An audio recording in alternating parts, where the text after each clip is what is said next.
Okay. Hey, George.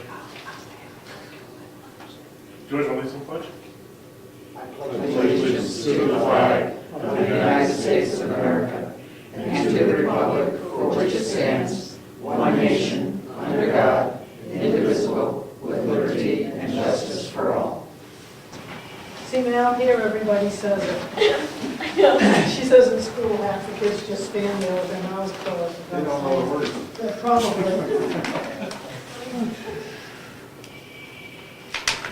Sit right with it. All right, no scheduled speakers. Say correspondence to the end. Look at the minutes. All right. We got April 7th, 2015 minutes. That was our last regularly scheduled meeting.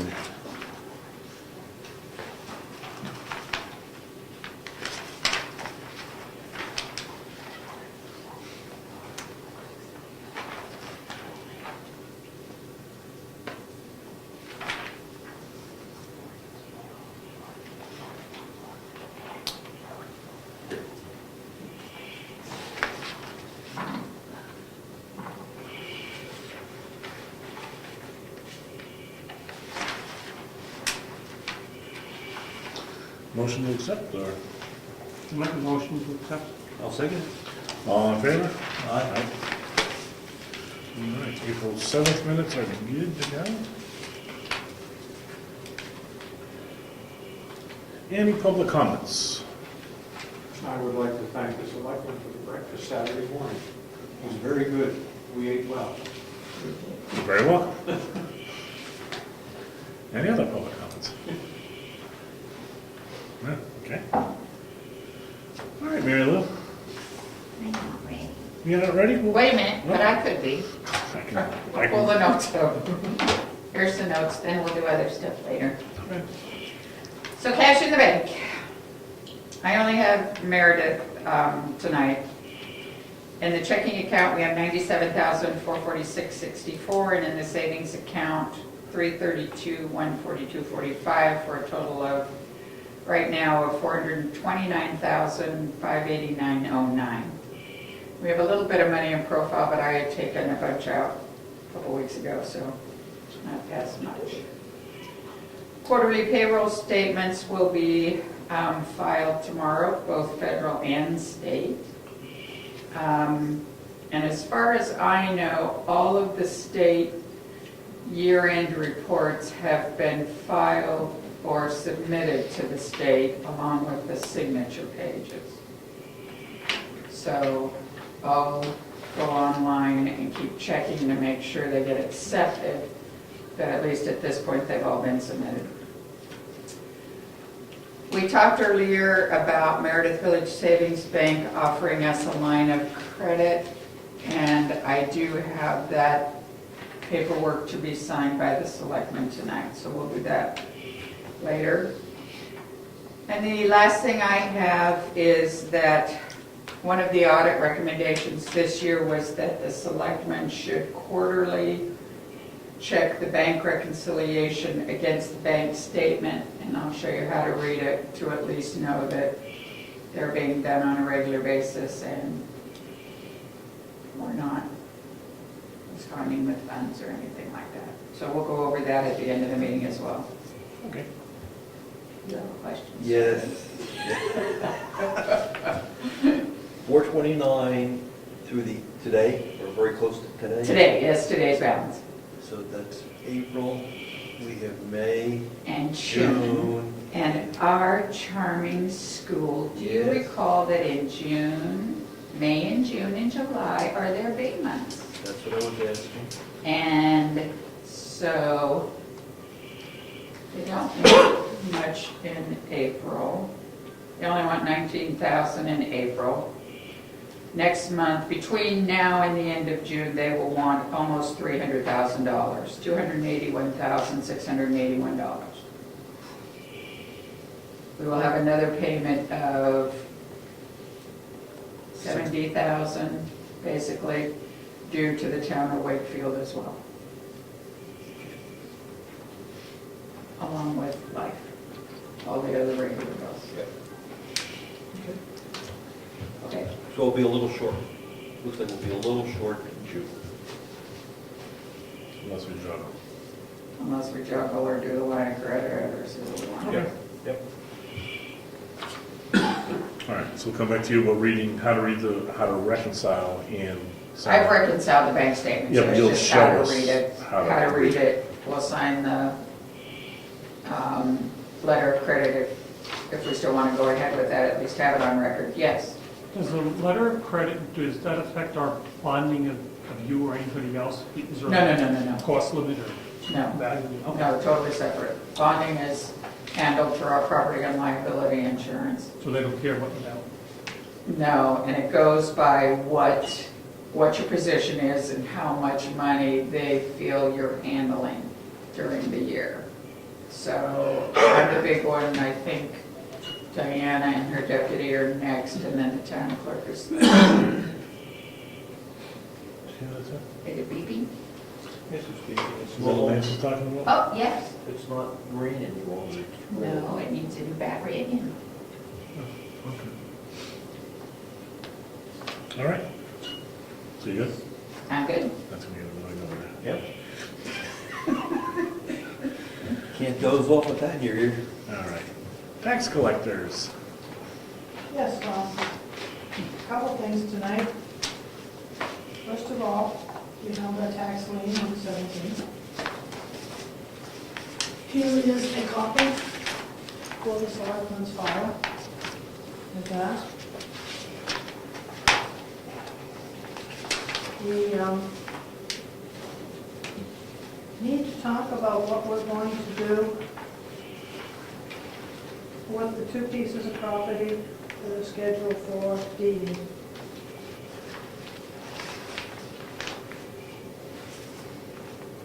If we're going to hold off on deeding those, I need to give you deed waivers for both of them.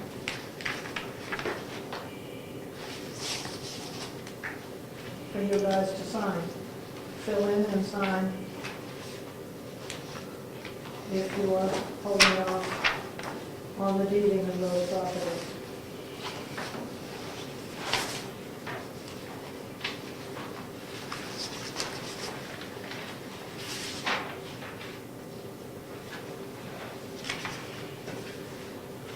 Now, you had three here. I know of one.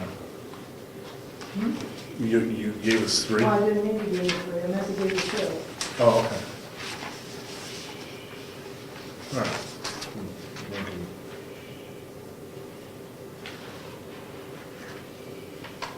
One is for that property.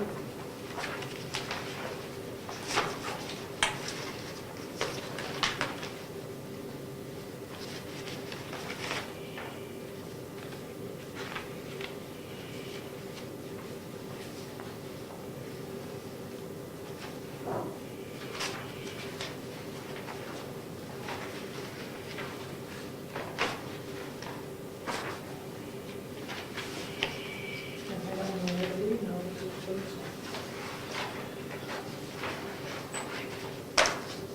There's two things attached, including that one. Is it attached to that? No, it's duplicate. That's what we do in one. The other one is a piece of property that, the only amount that is owed right now, is approximately $45.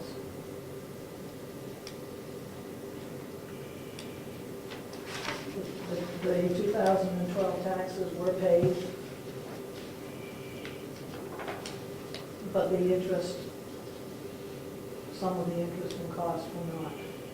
paid out of the particular for. So it might be an oversight by by the taxpayer, or? Well, I know it is, but I don't know what to do about it at this point in time.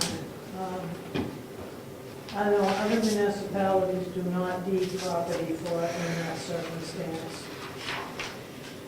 They basically just wait and hope they're gonna get paid. But I can't that isn't up to me to make that judgment call. It's up to you guys to decide what Okay. you want to do on that as As far as waiving the, waiving it. I did read through those, didn't yeah, that's fine, just a mess one up. I? Okay, well, whatever. That doesn't need the amount of it anyway. It just needs you guys to decide what you want to do. The town gives up none of its rights with respect to taking the property if it's not paid.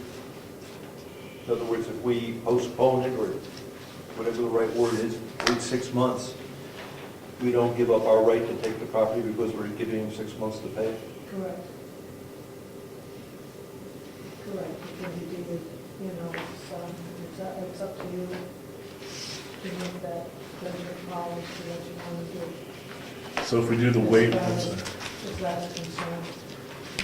You know, my advice would be that you want to treat everybody the same, and decide what you want to do. The state frowns on us waiting any length of time to deed. They would prefer that it gets deeded instantly unless the selectmen have a reason to not do it. And, This one here, is this the one that was just paid off? no, it is not. It's a separate. That's another piece of property, another lot that they have. That went to lien as of the 17th. Those are the only ones that went to lien the 17th.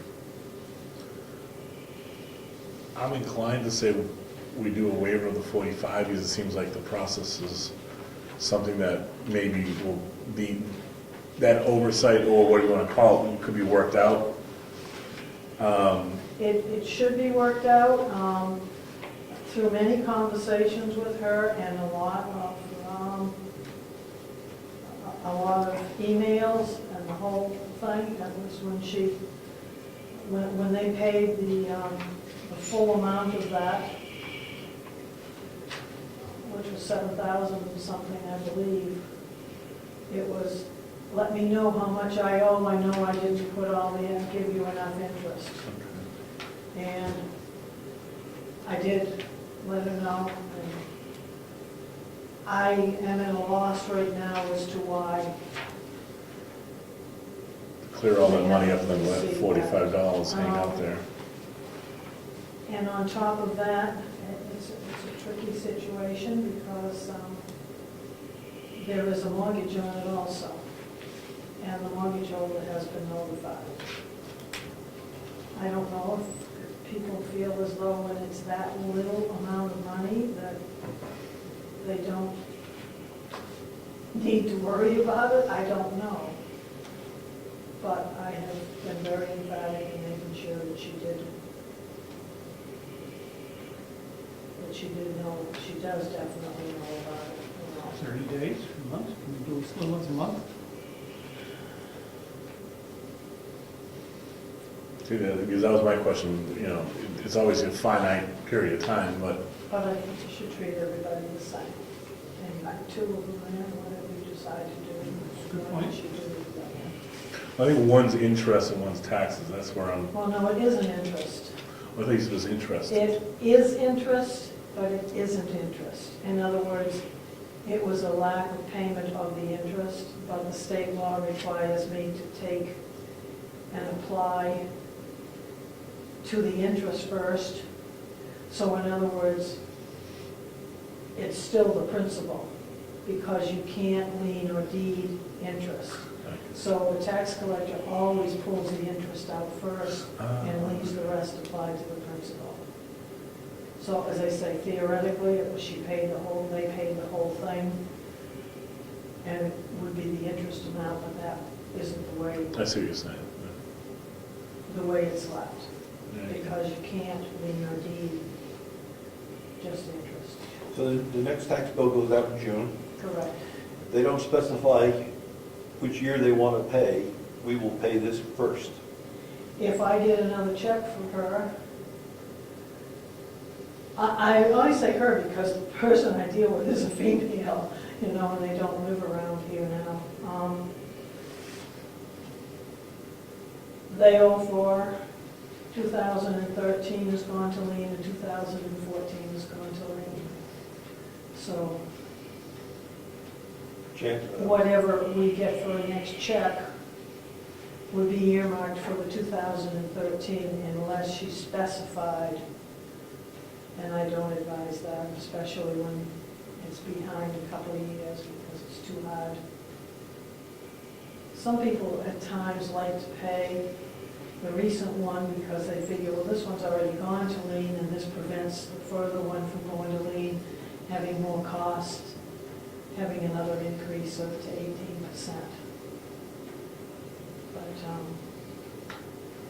But that isn't really the The case. person wrote the check for the $45, but they're getting interest as this waits. Is that correct? Excuse me? The $45 that they owe, they're also accruing It's interest. accruing interest. So if they on wrote a check for $45. 45, they're really going to be short because they're really going to owe 48 or something.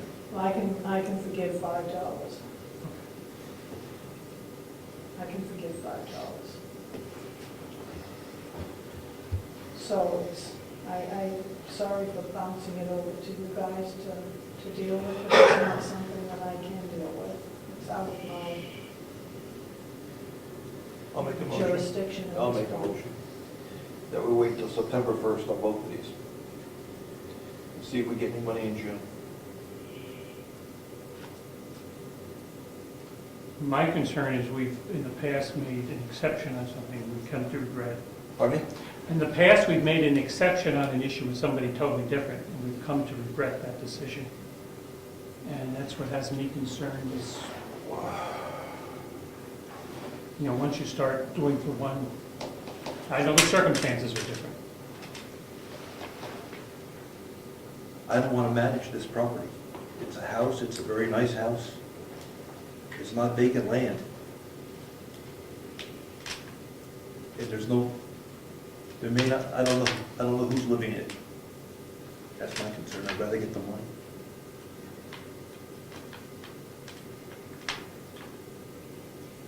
Would you be willing to do that for somebody else under different circumstances? Like they were living in the house, would you give them the same deal?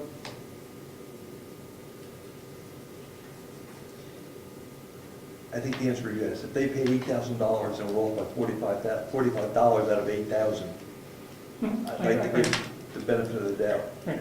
Yep. As I say, the vast majority of the towns, Rose and I were just at our, you know, at our spring workshop and talking with other tax collectors.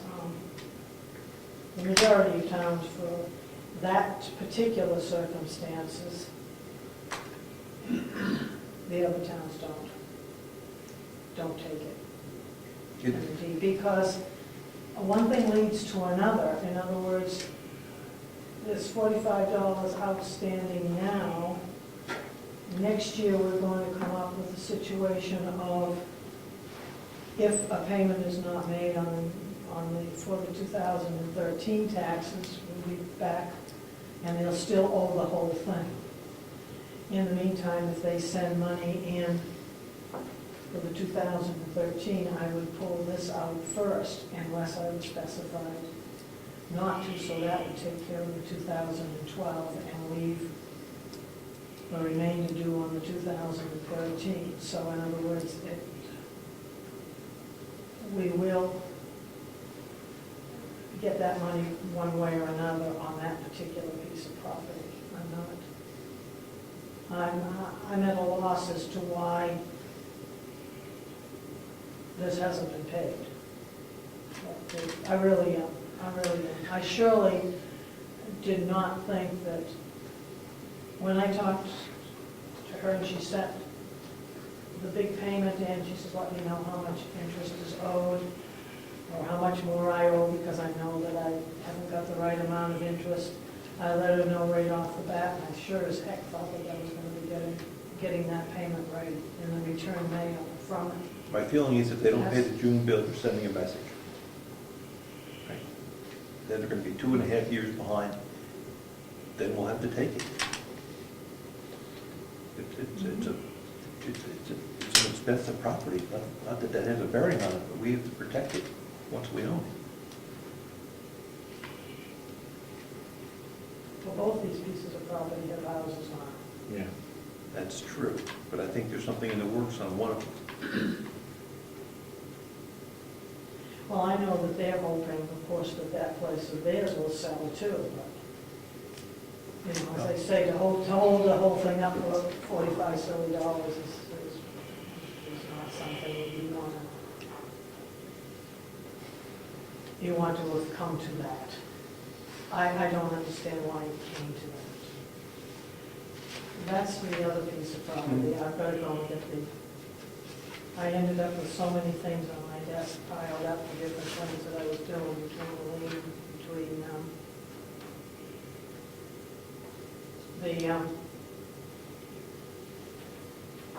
other property on the lake that I think you have a check for return, yeah. I can talk up to that if you need me to also. When we get back to it. Well, either way, you can talk to it now and explain it, and Well, let's hold off on that. We get the motion to waive both properties up through the end of September? September 1st is fine. All right, September 1st. Would it be appropriate, for the purposes of discussion, you want to second it? Yes. Okay, I'll second it for the purposes of discussion. Can we handle these two separately? And make different rules, or does that mess up things? For example, if one with the $45, I think the person will get a quick message of all of a sudden there's a 30-day turnaround. And you can't sit anywhere. I know it's a small amount. I'm wondering, getting into September, it'll tend more to slide. I can do it tomorrow, I can do it tomorrow. It's just my thought on that. I don't think the tax collectors can send out any specialized notices, though, can they? They're reluctant to do that. Because once they start, they set the precedent, is my understanding. That's why I was hoping that when they saw the bill in June, with past due, it could be a tickler. That's what I was thinking. June's not that far off. We'd get July, September, then it's due in June. Yes. What's that in June? They were trying to treat them both the same.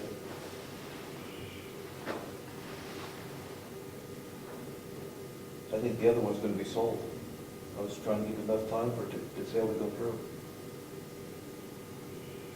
And if it doesn't, what happens? We take them. and We sell, we own it, which we have, and then own it for a period of time until it sells. Yes. And is there a financial cost to holding on, other than insurance? Obviously, that's a big one we have to put on. Well, you have to winterize it, I assume. I don't know if there ever did. You have to winterize it. But we're adding these bills on, whoever buys it will pay those bills. yeah. That's Plus true. interest. Okay. It's true. That's true. My concern is the management of it. How are we gonna go out there and make sure it's okay? We can't just abandon it. Someone's gotta go up there, check weekly or whatever's the appropriate time. I don't know how we get those resources lined up to do that stuff. The last time we had this situation, I think the people lived in it, right? There was a mess up with the mortgage company. Yeah. So there was someone paying us rent, and they lived there and they took care of it. That's the concern I have with taking a dwelling. We have to insure it, yes. Yeah. keep it warm, Well, interesting. or winterize it. So I'd bend over backwards, not take it.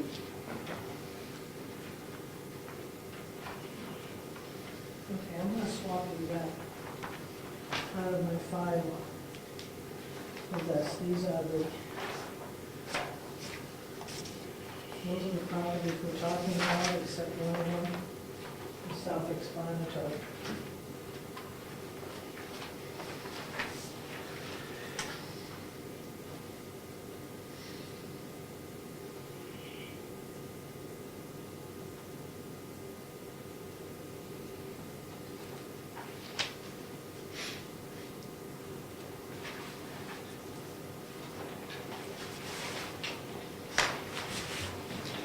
You want to take a vote on that, or any more discussion? Okay, no more discussion? What are we gonna do? I still have concerns, so, okay. You wanna take them? That's the option, we take them. Well, I'm just We can do afraid that that tomorrow. we set a precedent or do something. I'm just concerned about And that. we take them tomorrow. I mean, that's the I'm decision. not looking to take this on anybody, believe me. I feel very, Sorry, I had to put my finger. No, it was a real. I feel awful when we have to do this to anybody. Yeah, I understand. And I think we all are in that position. And I understand where you're coming from. But will we treat everybody like that, should this issue come up again? Or will we say as a board that we're going to not take it and we'll give them an extra 4 months or 5 months in hopes that they sell it? So I guess I have a concern. The $45 one I can work with, the other one I have a concern. But the motion was for both.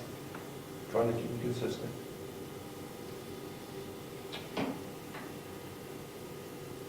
So you feel more comfortable taking one and letting the other ones go? Well, I can see where you'd be even with both of them. I understand what you want. If I could have sympathy, not sympathy, that's the wrong word, but if I can have understanding, I would give this person 30 days. This is it, here's your chance. So they under the gun and they know this is what's going to happen, Is that the $45 one? the $45 one. And the other one, unfortunately, we can give them the same month and then take it. You'll be consistent, give them both 30 days. Now, we're talking 30 days. As a tax collector, can you send out a supplemental notice saying I you're, will if you request me to, yes. okay. Which is abnormal, but if we ask you, you would do it. What do we cause by doing this? What do you see as a problem by us doing it this way? Giving them 30 days or whatever we give them?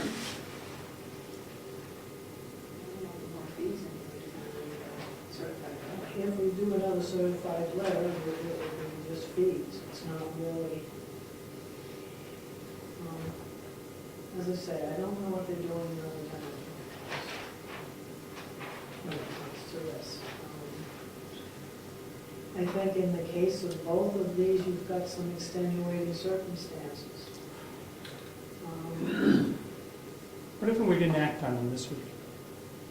What happens You would be don't the have to same, act on this one. so what happens if we waited 30 The days? state will say, because I have asked them pointedly in years past, what is considered reasonable length of time is what I said, well, what do you mean by a reasonable length of time? And they have said, well, a few weeks is reasonable, a year isn't, that type of thing. So being the DRA,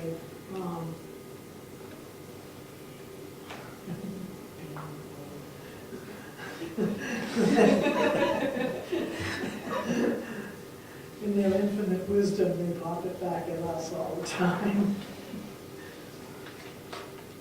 So if we ask you to send a letter to the mortgage company in one case that is going to be deeded in a month, that would be doable? And to the resident, the owner? So do that if you tell me to. You're the governing body. And that doesn't set any bad precedents for us. Yes, it would definitely set a precedent. It would be something we have to do in the future. But, Which may not be bad if but is something that you may want to be a precedent. we're about to take a property, it might be worth doing. I mean, we don't want to We really don't want it. rush to take property. That's right. So You nothing know, else? talking with other tax collectors from other towns, other larger municipalities, I mean, Rose and I both will say, they'll say they have some that they've just let it go for years and years and years.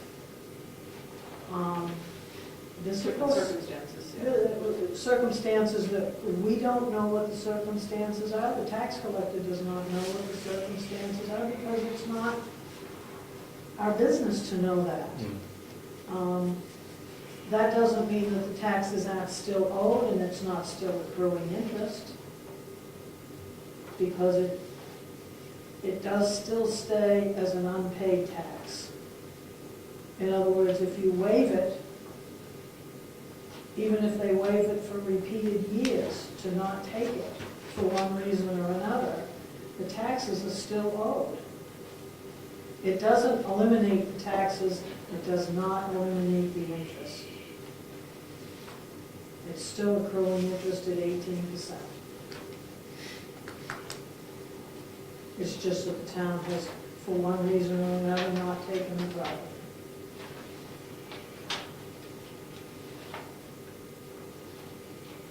Tom, you have a question? Or- However, by Rich said waive, you're more just extending a due date. Yeah, waive, I don't think we want to waive, we're You don't wanna waive. we're not going to abate, we're going to postpone You're or. just going to extend the due date. The waiver is against the deed, not against the taxes. In other words, we It's waive preventing us for from deeding, deeding. yeah. And you can do this without losing any of your legal status, with the ability to take it later on. Correct. Because the taxes are still not paid. And the only way to change that status is to pay the taxes or have it for some reason abated. And abating means that they no longer are required to pay it, but there has to be an awfully good reason why a municipality would abate it. Okay, How about just table it for 2 weeks and then think about it, and maybe you can waive or waive the deeding of it for another month. That'll give them 6 weeks. Send them a notice. Say, this is it. So I think what you're suggesting is we table it, which we don't very often do, we table it.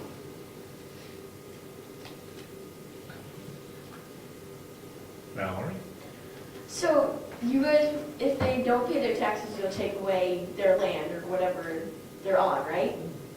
Ultimately, yes. Yeah, so what happens, will it cost, like what would be the cost of them after they leave? Like what will happen to the people? Do you guys have to house them? Do you have to do anything with them? Like is there more of a,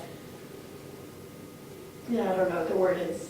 Any kind of welfare that we... Repercussions of doing this? Typically, no, but if they're residents, they maintain residency here, and they would claim some sort of hardship, we might then have some sort of benefit that we'd have to pay, or house them, or something. That is possible. That's right. No? That could be what is involved in some of the other municipalities. We don't know that. That the town does not have to be responsible. So once the town takes the property to buy it back, there's a 15% penalty. So 15% of the value of the property. So if the property is worth $100,000, to buy it back, it's going to be $115,000. And that starts to become significant, the penalty. But these properties, these two properties both have houses on it, but they're on, well, I don't know if anybody's living in one of them. So wait, no one's living in them, then how do they pay it? It doesn't matter whether you're living in them or not, the tax goes with the property. Yeah. That was a bill attached to everything. So who pays for it if no one's living there? The property owner. The owner. But if they're not there, then how do you get the money from? That's what we're dealing with right now. Oh, okay. Okay. I can't even look on the conversation. No, you did, that was a very good question. Do I assume under the second party that is only going to, they've got to sell it, nobody's going to come forward, most likely to come and pay the back taxes? Yeah, unless somebody comes in on a white horse and pays it. You're talking about the last one here. Right. Yeah, and I know it's still up for sale. And are you under the impression, Rich, that there's something pending? I thought there was something to pay the taxes and buy some of the property. Is it something, can we know the house? Can the public know? We have decent public records, yes. So can you tell us what properties you're talking about? Not at all. But you can use the name. You can. It's public. It's Raymond W. Weeks, map 4, lot 14 and 24. And what they have, you can tell what they have. Sure. I mean, that's online. There are two bills. Do we have to, well, we'll do the math here. One bill's for $4,731.60. Their other bill is $1,841.93. So call it roughly $6,000. A little over 6. New Hampshire doesn't do tax sales anymore. We do the tax lien instead, where the municipality purchases all property. What's the other property? Got the other property. Marcel, does he sell it? Say his last name? Flickinger. Flickinger. So,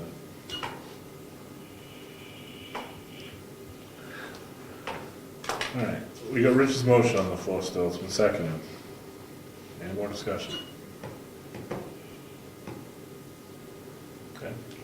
You want to take a- Just to repeat the motion, we would waive the deeds until September 1st. At that point, payment's not made. We would then go ahead and deed the property, right? Okay. All in favor? Aye. No. Nay. All right. Looks like we will waive deed until September 1st for both properties. And the tax bill will be the notice. Well, I'd like to suggest or make a motion that we ask the tax collector to write a letter Okay. to both parties saying that come September 1st, they'll be deeded. Would you need a motion on I that? don't think we need a motion on that. I think that's- We look at the, yeah. Make sure, A letter saying, on courtesy by the town for not wanting to take the property. I would say that I had been requested by the selectmen to send further notice. I'll send it certified mail, if you wish, or regular mail. I'll do it certified, please. That's what I was And I can suggesting. send another one to the mortgage holder also. I'm not understanding that at all. I think it's probably the amount that for some reason they're not taking seriously. I agree. Yeah, that's what I think, and I appreciate Bill's point wholeheartedly. But I think with the 46, it sounds like we just need to get their attention. And then with Weeks, if there's a sale pending, or there's something that could happen between now and then maybe we avoid That would be good. a bunch of expenses and we can get this done. It'll be more expenses for us in the long run, that we can just get this done and get it wrapped up. I don't know. So, we will fill this out at the end for the two properties? So I'm just leaving it on my desk. Okay. It doesn't ask for that much information. No, and all the information's on this, so. And as you see, it does not ask for a reason, it just says, just giving you the authority. You have the authority to do that, and then that has to go in my file so that I'm basically covering myself. Gotcha. I must say, probably in my 15 years on the board, that's the most difficult issue that's come before us. One of the most difficult ones. I think you're right. Yeah. To change the subject to something else, my husband wanted me to mention, and you probably already are aware that the sign for Tumble Down Dick and the sign that says it's a scenic byway has been stolen again, or it's disappeared again. Ed probably knows that anyway. That's stolen. That's stolen, yeah. How many It's do you need? disappeared. How many do you need? Well, Carolyn Chase is the one that told us about it, and she said, well, it's the name. It's the name of that road that people just get a kick out of. But they also took the scenic byway sign also. Came with it. We haven't, if I may, You got we it haven't- already ordered? we haven't replaced the last time we replaced the sign, the road sign, Tumble Down Dick, we did not replace the scenic road sign because there was some discussion on whether or not we wanted to do that and label those roads, because in reality, it's just increasing traffic. So we And need, people like the signs. we need a sign there. You know, we We need the need a street sign sign by law. for emergency response, so Yeah. is that something the road department would Yeah, order? I've been down this road, no pun intended. I guess it's because if you go on and Yeah. have something, you know, if you request information of how to get here from Wolfboro on your GPS thing, they still sending you over Tumbledown Hill Road from Pleasant Valley. Yes, they do. So It's a you rough can't ride. get there from here, Why can't the name be changed? because it's a cool name. I know, but that's so long. Call it Tumbledown Richard Road? Sure. All right, Eddie, so grab a sign. I don't think we need the scenic road. Every road in Brookfield's scenic, so do we really need scenic road up there? Could we My challenge, personal opinion. It's not all that scenic. could we challenge Sorry. the road agent to get a sign that's more permanent? It might cost I us thought I some- did it, I actually thought I did it the last time. Did it take the whole column? Yeah, was it like a cool too? Last time they broke the holder off. It's Yes. cast aluminum. This time they've managed to get it out, and I don't, Off the top, you mean? yeah, they got it, and I don't know how, because I put it in there, ground the threads off so that they couldn't, you know. Now the only option I have is to take some and through bolt it, and, you know, mile the head up. So I'll do an even better job. Do your this best. time. Okay. And if we get stolen again, then maybe Mallory's vote's gonna have to be heard. I'll come back. We'll change the name. Do we have to pay for that sign ourselves, or Yes. to replace it? Until you catch somebody who stole it. What about, we have no insurance or something that covers our stolen I copies? should have a camera or something. No, and if we do it, that would deductible anyway, the sign's probably gonna be close to the deductible amount. So, Can we put a game camera Yeah, that's what I was saying. and catch the person? That would be fun. That's a fun project. Problem is, the game camera would go off every time a car would go by. that, they'd steal the game camera. And a moose, Yeah. and a deer. Okay. Just to back to the tax collector, this notice I quickly asked Rose, and it's just one I of don't those. have a clue, I don't want to slam the DRA again. It's in accordance with provisions of RSA 7613, tax collectors shall notify Board of Tax and Land Appeals in writing on said date of the final tax bill. The bill establishes the tax liability, okay? Please complete the form, so the final tax bill will be mailed November 24th, 2014? That's when it was made. When it yes. was mailed, obviously. Okay, And that's the second, you've already received other things from me when the first one out. This is just something new, more paper that they since I decided. noticed, let's see what I mean exactly that. It's absolutely nothing. And you were gonna speak to something that Mary Lou brought up? No, About a check? It's a check for, Diana requested, and it is, I have two checks actually. Yeah. one is the lien, One is the lien, and a second one is a refund. Someone basically double paid. yes, there was a double payment made, someone, basically what they did apparently, and this was done, the payment came in while I was away, so Rose took care of it and did exactly right. She, deposited the whole thing. But basically, the people got the Barrington notice, which is a delinquent notice that goes out a couple of months after the tax bills are due, just reminding people it's a courtesy notice, it doesn't go certified mail. And apparently they received that notice, and then they received the lien notice. So what they did was they took the amount of that notice plus the amount of the lien notice and sent us a check for both. So it made it basically a double payment. Okay, so we're giving their money back. So we deposited that amount, and now we must refund them the overage. Won't they be surprised? Are they aware of it, or? No, they're just gonna get a check from us if you wanna know what the heck. No, there's a letter going with it too, because actually I received quite an interesting letter from them that Do they want to Those pay of ahead us- for next, for those of June? us who have read it have had kind of a chuckle from it. I read it. Look at me. So did that.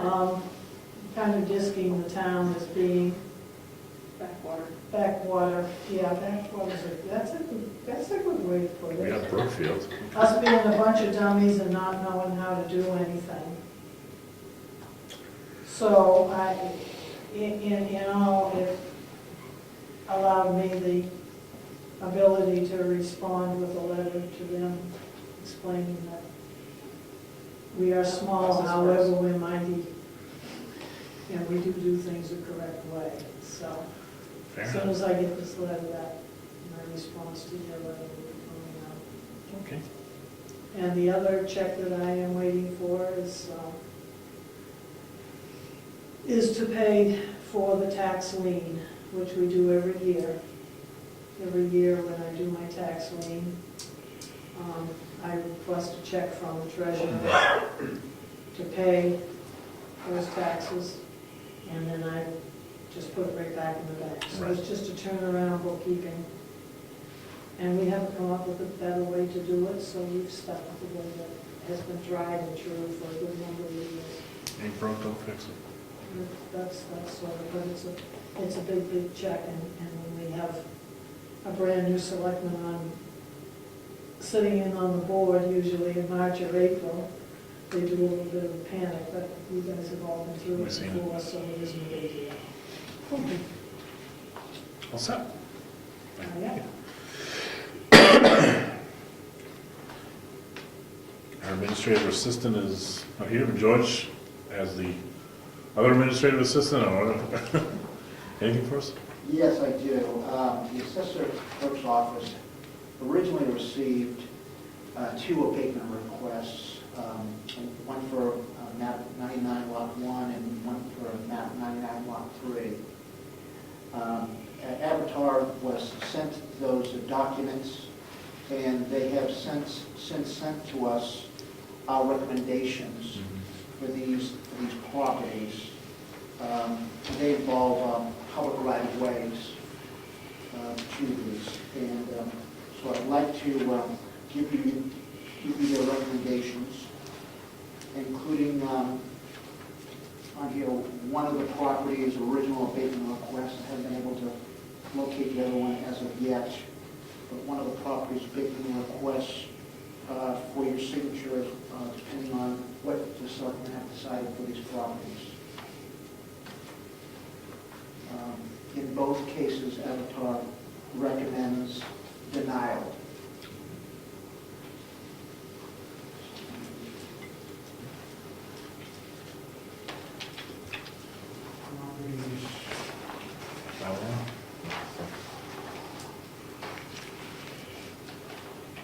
If there's any questions, these are the two properties right here. Okay. And here's the original abatement request. And one of them gives you, here's the area for the selectmen to sign. No, I'll put this back. it's pretty much the same thing, right? Does this affect ongoing litigation anyway? I think this one might impact the settlement. So that's what I was thinking, that one might impact the That's settlement. that's a fair point, yeah. This is PSNH, this one. Do we want to table these and have council just review them? I don't want to put our foot in our mouths, especially on this one, but. All right, Judge, we're just gonna, because both of these deal with ongoing litigation we have, or at least one of them does, and we want to talk to council on it. Should I take the application back? Yeah, why don't you take the applications, we'll take copies of these letters, I'll give you the originals back, and we'll talk to council and just make sure that what we do is not gonna impact anything that we have planned. All right, so I'll get you the originals back, I'll put them on the desk over there. Thank you. Anything else? Nope, that is it. No timber permits, nothing? Yeah, everyone's not cutting. Well, Oh, no, I usually get it from Jessica. yes, yeah. So you gotta, We do have some requests, but I don't have them with me. okay, that sounds good, thank you. I'd like to have a discussion at this point. About? Access to the public records. George is in the office a lot, and I think it might be good if the town had a policy with respect to how we access our public records. I think it's wise for George to be the person, or the employee of the town to be the person that goes into our files and takes information out of the files. And if necessary, make copies of that information for any person from the public that might want to see it. I don't think it's wise for the public to go into our files. So I'd like to make that a policy. Just for clarification, you mean the public goes directly into the file cabinets where all records are? Or even touching the records, yeah. I mean, the meeting minutes are out here, that's all public. Sure. And everything in the back is public. But I think we should control the access to the document. And if someone wants to have access, that's fine, that's excellent. I think they should make a request, and that either we make a copy of the document that's being looked at, or we manage the time when a person is looking at it to make sure that nothing's changed or taken away. Yeah, we got comments, yeah? Yes, may I comment on that? On the 91A procedure? Before you come up with the policy, review the 91A law and make sure you're able to do that, because as far as I know, someone between the hours of 4 until closing, somebody should be able to walk into this room and be able to inspect all of your records. You can't bar them from looking through your public record. You might want to come up with a policy. Touching? You may want to come up with a policy where you have an area that is always accessible. But if there's something that you don't feel is readily available, they can put in a request. But like all minutes and everything are supposed to be. Minutes are fine. We have 2 or 3 file cabinets out back that have all the historical data with respect to the properties in town. And I would just be concerned that just going through that randomly isn't appropriate. Do we have established a policy on how to handle this? Not that I know of. If you don't, I'm just noting that go back to the RSA and make sure you're following it verbatim, so you don't get into any issues with that, that's all. Good advice. Eddie? It's been the practice when people ask me, because they are allowed access to those files, but you can control where they see them. I always hand them the file, they request which file, I give them the file, and they generally are asked to view it right there on the plan table, so that I can make sure nothing is being pulled out or whatnot. But I believe Ed is right. They have the right to peruse that file. They don't have to say, I need to see if there is such and such a form, or I need to see the copy of such and such. They can say, I want to see the file on, and you got to give them the file. No question about the file or a copy of the file. You don't know. Let's talk to the lawyer about it, whether we can make copies or. I recognize people have access. But Why would you want to take and spend the time and money to make double files? Well, Or, a lot of the time, they don't want to take any information, and they don't want to make copies. They want to see if intents have been ever pulled, how much timber's been. They want to see when the garage was built. They just want to look through and see. And it's only been in my experience that when the attorney's asked to see the file, they will ask, can I have a copy of this?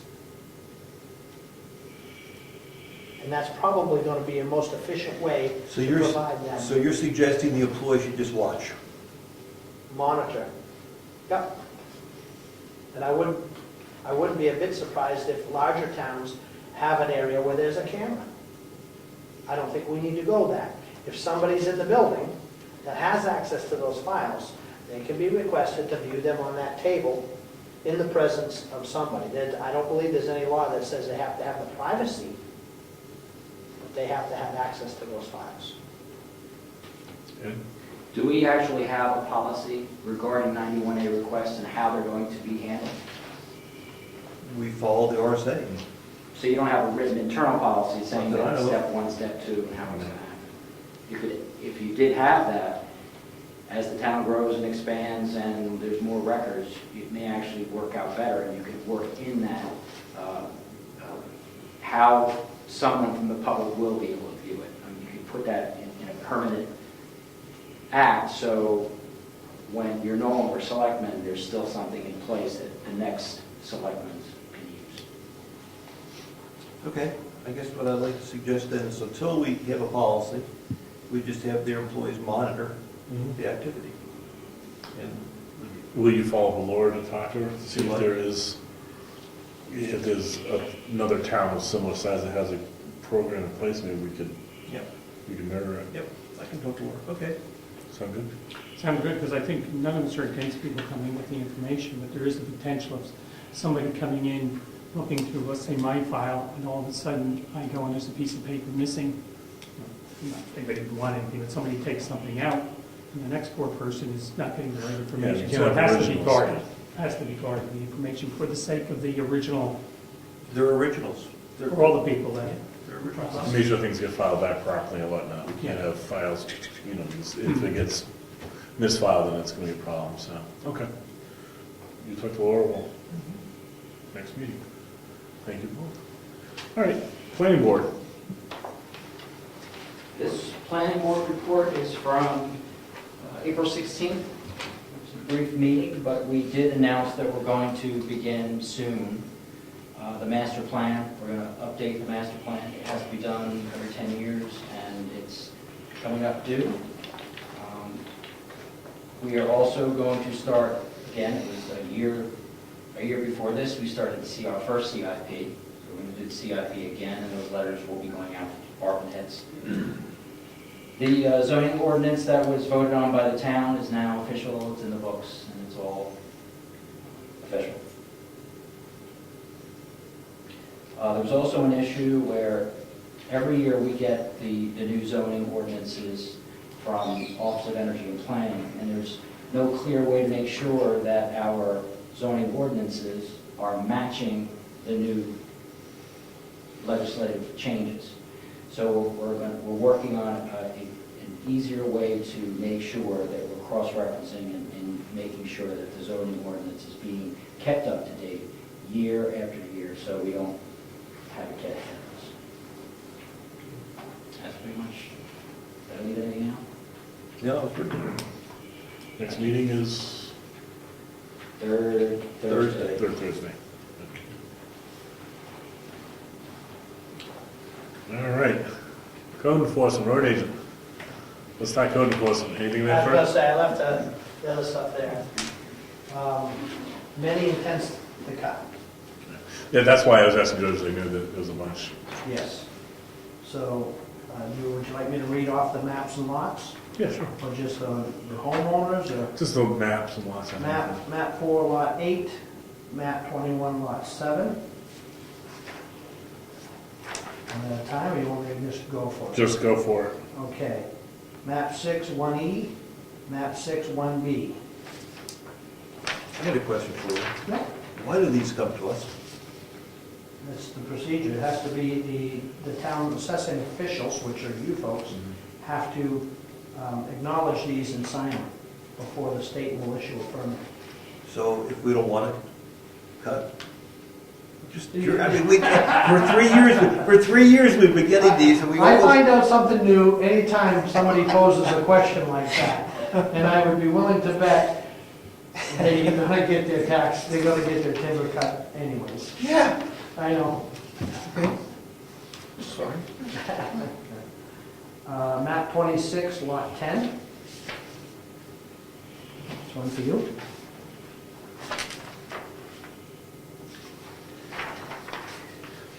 Map 16, lot 3. Go that way. So we'll be in there. Okay, makes sense. Map 16, lot 1.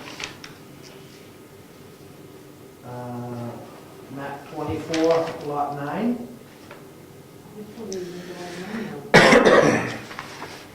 Excuse me? That's what I was thinking. Well, I like seeing the numbers of the intent. fields when we're done. Is this a really big one here? What's that one? Which one is that now? That's the one. 15,000 feet? No, that's not a very big one.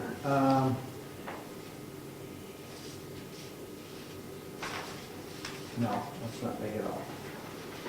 All right, maybe I'm reading it wrong. Is why are all these either single digits or? Well, because, you know, most people don't pay attention. So they're supposed to, they're in 1,000-foot measurements. So Okay. this is 10,000 feet. Okay. So They that- add the zeros. It's trying to cut down on ink, I guess. I don't know. Save But a this tree. one's 15,000, so this is where we generally run into a problem on the reports, they do the Yeah. same thing. So I'm looking for 14.5 thousand feet. And they'll put, you know, they'll put 14.500. To me, that's 14,500, but sometimes it gets, you know, the decimal point gets screwed up, and they get these whopping bills, and they go. Yeah, because I knew these were in the thousands. That's when I saw this one. I'm like, well, wait a minute. You know. Okay. Yep. So that's probably all over our woods right there. If I was in the thousands. It was a big prairie. We weren't 100 years ago. They were 80% fields. Back in the days of the sheep and the. Yep. They did not wander through the woods in those stone walls. Yeah. I have pictures of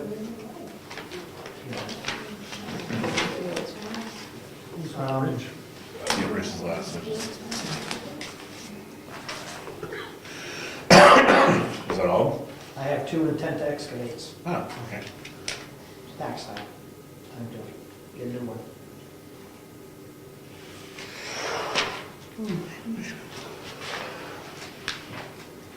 Long day? Long weeks. Baseball season.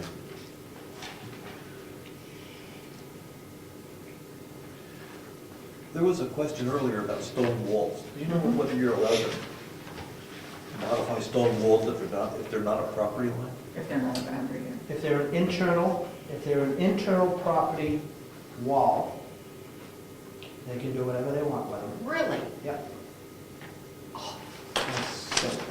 If it's 2 lots owned by the same person and it's still a boundary marker, they're not supposed to do anything with them. Bill thought it would be nice to have a stone wall at the cemetery. At the new cemetery, The new if cemetery. somebody had a small stone wall they didn't want to scoop You'll be those. surprised, there are, you know, when people do these lot mergers,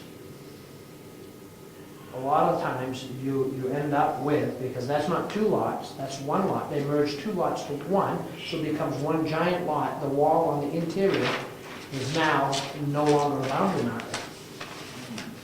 Sure. So they can totally remove it Donate it. or donate it to Donate. reconstructive purposes. It's a good use. They're expensive. If you could sell them off, I got a funny feeling with all those stone walls in Brookfield. I don't know if you folks remember, but maybe it was before you, Brian, 4 years ago maybe, there was people running through town stealing rocks. Yes. Yeah. And I thought at one point Carolyn Chase said we were, for the size town that we are, we have the most miles of stone walls still intact in the state, Wow. I thought. 2 intent to excavates, the only 2 in the same 2 that we've had for decades. All right, map 11, lot 1. Oh, yeah, I'm sorry. Map 30, lot 3.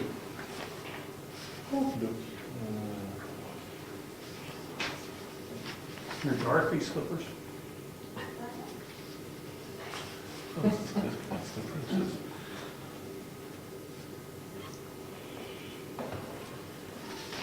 Go this way this time.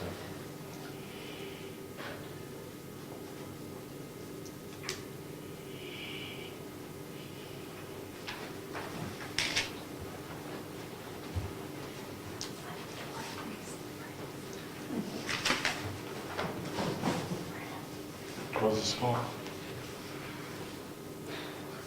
Yeah.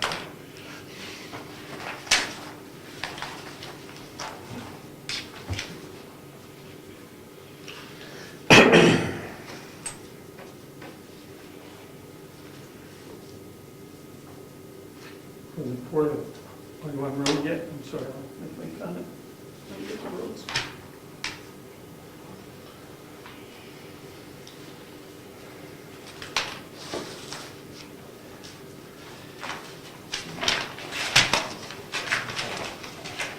I'll be right back. Is that an unusual number of cops ahead? Yep. Usually only one or two. Yeah, it generally, we were averaging, the last couple of years, 12 to 13 for the, I would guess for the 5 or 6 years prior to that, it was 15 to 16. This year's, that's the most I've had at the beginning of the year. Usually you get a little burst, because it's, you know, but, roads, unless you have any other questions. Road agent, let's, well, before we hit the big thing, Bill, I just wanted to note that yesterday or the day before, somebody went off on Lightford into the ditch by my house.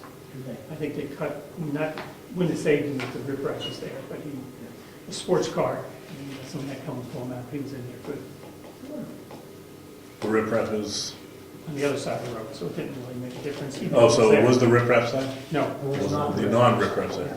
All right, you would just, you and I talked earlier, the riprap is something you'll be doing soon? Yes, I've had, for the past 2 weeks, I've been on jury duty. Mhm. It's been quite an experience. I was relieved today. We finished up a case, and even though my tenure is for another 4 weeks, he assured us that because we were so active, that I would not be called again. I couldn't schedule anything big like that. The other part of that equation is tomorrow morning I'm headed to North Carolina. I won't be back till Saturday, so that riprap is very high on the list, but I just can't do it yet. okay. Does it have to be that deep? I'm looking at the spot by my house. It needs It will- riprap, but does it have to be, I No. mean, that's a really deep ditch. Right. And remember, it's progressive. The water has nowhere to go from all the way at the top of the hill. And for all those years, you didn't really notice it a lot because it was running on the pavement in the wheel ruts. Now we have to, you know, we don't need to go quite as deep, but I'm gonna have to reshape it, line it out like I did the other side. And at the end, does it go across Clark Road or is It's there? gonna have to go across Clark Road unless we want to put in a catch basin, cut a culvert across the road, and then Then we're. convince one of the abutting neighbors that we need to dump a lot of water on their property, and I don't think that's gonna happen. Okay. Besides, the state wants to. Fair enough. So that's where we are with that. While I'm gone, I set the sweeper up. I'm gonna start sweeping roads. I'm gonna start, after I get back, I'm gonna schedule an excavator, get the riprap going. But we're also gonna start cleaning culverts. We haven't done a good aggressive cleaning of the culverts in probably 3 years. So we're gonna hit that up too, get that done. Further question, can that water be dumped in like a little stream in the back of my yard, the seasonal stream? I don't dare answer that question right now, because I don't know with the way rules change. I don't know if that's truly possible or not. Well, I know it would be difficult because you got a hill there to go. Well, yeah, straight up one. practically speaking, no, you're uphill and around the corner. You know, that wouldn't be.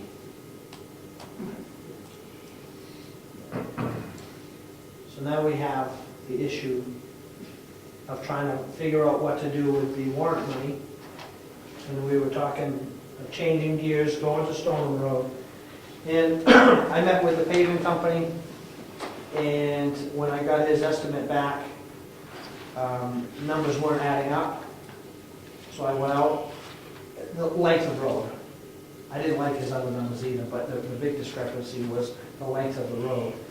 I went out and I measured it myself, and I came within 10 feet of the paving company's numbers. So the numbers on, I tried to make a copy of this oversized paper, and being technically challenged, I couldn't do it. So if you just look at this,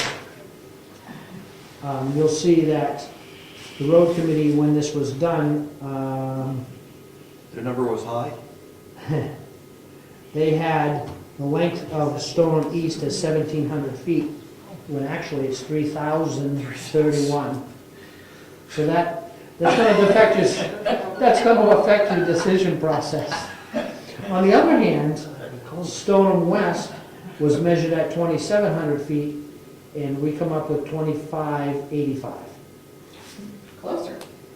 Well, wasn't this done in the east, wasn't that half of it done and the other half had to be done? Is that the full, or this is the part that needs to be done? No, this east is from the intersection. Yeah, we did a small section. We went from the intersection to Not into the Cecil's columns. driveway. Yeah. Okay. So that, even if that was to be taken out of that number, or you're talking 125 feet. That's it, okay. So anyways, it concerned me because you look at the bottom line, plugging in the numbers that they gave me for grinding is, astronomically large compared to what we budgeted. The gravel almost doubled. You're talking per foot now. I'm talking, I took their numbers and input them into this matrix of how we do it. And this, basically the Stoneham East just shy of doubles what it was estimated to do. And that was, what was the length of that? Was that the 3? That was the one that was almost double the length. We originally, So you take, it wasn't quite double the length, but you take the increased cost of, gravel and the grinding. The grinding seemed to go up quite a bit, and I will investigate it further, and I will ask them why, and if it comes down to it. We've always had the paving company do the grinding, and it's always been really, really reasonable. And I will go back and double check last year's estimates, which all fell into place. I mean, we did really well last year. And question them, why so high? And if we have to, we'll go find an outside source to do the grinding. What are the numbers, Brian, can you see? well, looking at Stoneham East at 3,031 feet, we'd go 18 feet wide, gravel would be 20 feet wide. The gravel depth would still be 3 inches, asphalt would be 3 inches. The grinding cost, it went from 1,700 to 8,002. Gravel cost went from 8,160 to 14,000. Paving cost went from 43 to 77,232. Projection was 53,06. Yeah, $53,006. We're now at 99,234. And that is from where you stopped on Cecil's, all the way to to, Wakefield? no, we're going the other direction, towards Cotton Mountain. That's west? Yes. That's west. Which way do we read? Isn't that what you're? No, we're talking east. Oh, I'm sorry. Yeah, so the east is, Yes, the east one was the one that's, yes, doubled in length. So that goes from effectively... That would go from just after Weeks, well, actually, just before Collins. Okay, you have the four columns all the way to the All the way to the Wakefield. Wakefield line. okay. Which we know there's some pretty bad sections in there. There's rough sections. Ed, would you agree with that? Oh, absolutely. Okay. Then we have Stoneham West, which is the other side, which is from Cecil's driveway all the way to Wolfboro Ben line. Bean's property, no. Oh, no, that's right, we Bottom stopped. of the hill. Which is, we estimated 2,700 feet, it's really 2,585. The same width of 1820, then the gravel depth 3, asphalt depth 3. But the grinding cost again went up to 6822. The gravel cost, no, I'm sorry, the grinding cost went to 6822. The gravel cost here, though, dropped from our original estimate of 12,960 to 11,200. And the paving cost dropped from 68,526 to, actually, it stayed almost exactly the Yeah. same. So, you take the paving company's numbers, and they've gone up some, but a lot of it is the calculation based on road length. Yeah, because it seems like their cost per square foot of gravel is staying roughly the same. Their paving is roughly the same. Yeah, The I biggest think hit- when we did that, we had a spike for several years where the paving was really high, and I think that's when that chart got put together, Yeah. using the high paving numbers, but gravel was down. We had talked about, if my memory serves me correctly, of the road committee was going to project increases. So I think they did pretty good on a lot of it. It's just the numbers, I mean, the length. That's really, Yeah, that Stoneham East, that length killed us, and the grinding costs are the grinding. killing us. I would be willing to bet most of it's in the grinding costs. Because we originally were putting a dollar per foot grinding, Yeah. and that number was pretty close last year. Yes, So- it was very, we didn't, I think we actually came. Do they got a fancy new grinder or something? Because that's like 2.5 times the cost. What's the total for Stoneham West then? Stoneham West would be 83,984. We projected 84,186. So clearly we're, That's an over. but Thank you. our projection was for a little bit shorter of a road, only 115 feet less road, so it's just the grinding's killing us. Yeah. So I guess we got two options. One, we could make a decision on what road we want to do. Is two, see if we can get better cost projections on grinding. Right, Before we and make a as decision. I told you, Brian, before the meeting, they didn't get their new pavement costs. But, every spring, asphalt and cement, they all wait until the start of the construction season before they start putting out prices. And this was done a week and a half. I think it was a week and a half ago, I met with them, a week ago, at least a week ago. And they hadn't gotten their new pricing yet. So what's going to change? Gravel should change, but Hopefully with the price of fuel going down, hopefully that price will go down for paving. paving, the grinding might come down a little, but I don't know, that's more mechanical. yes, That's strictly the mechanical. material, And the gravel seemed to have gone up, actually. so it's just the blacktop. Yeah. But if Jessica would like to make, if you guys want copies of that, I can make them. get somebody more qualified than myself to make them copies. I could make them. You can. I'm closer.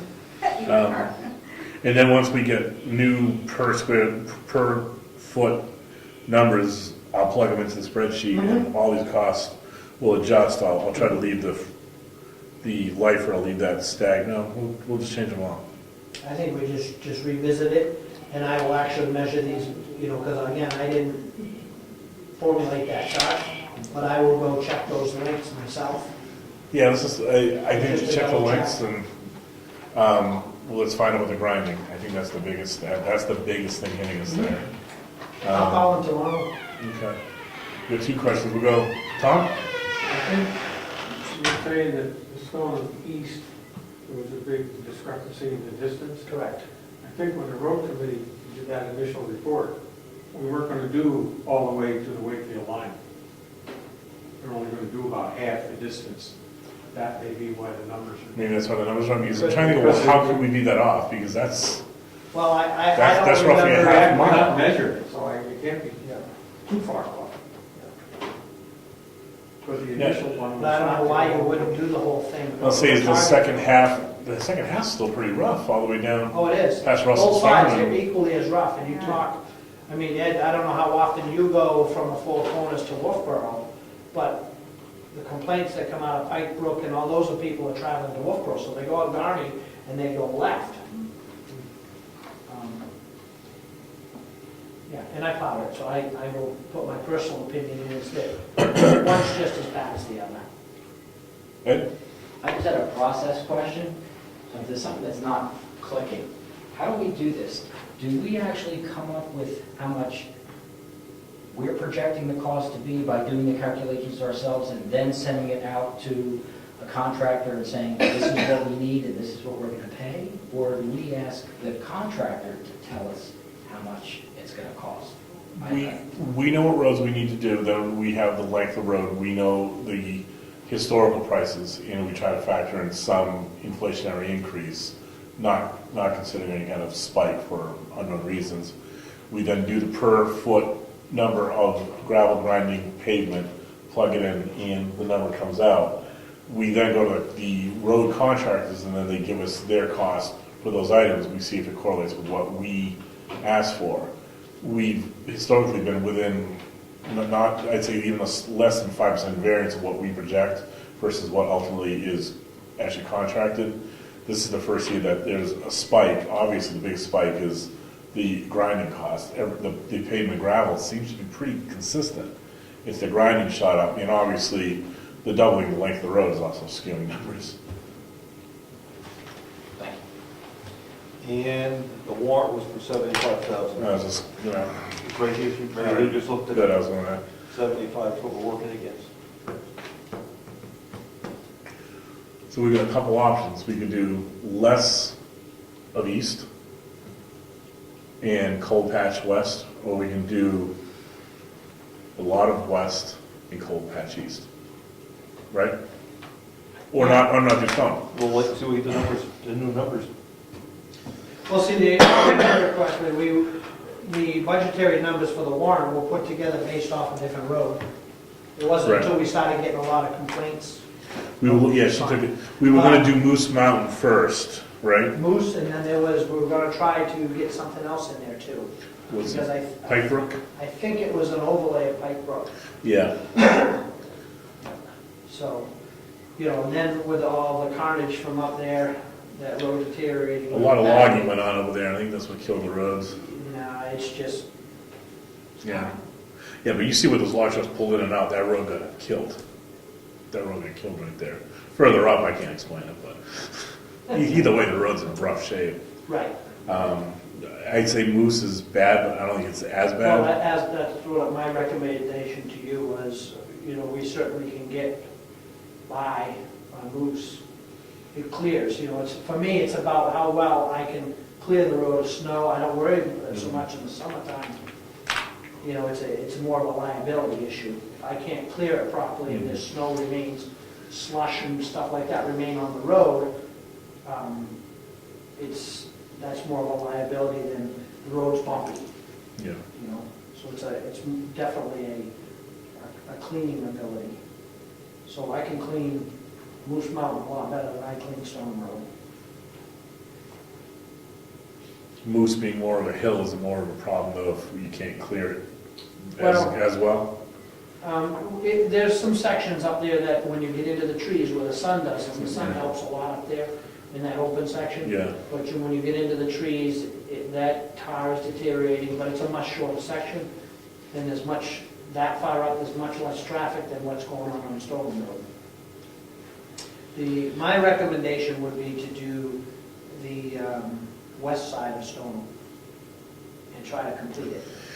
Then everything west from that intersection, and that's a hill section too, there's quite a bit of hills up there. The east section is just as bad, but it's longer, we can't do it in our budget, we can't do the whole thing anyways.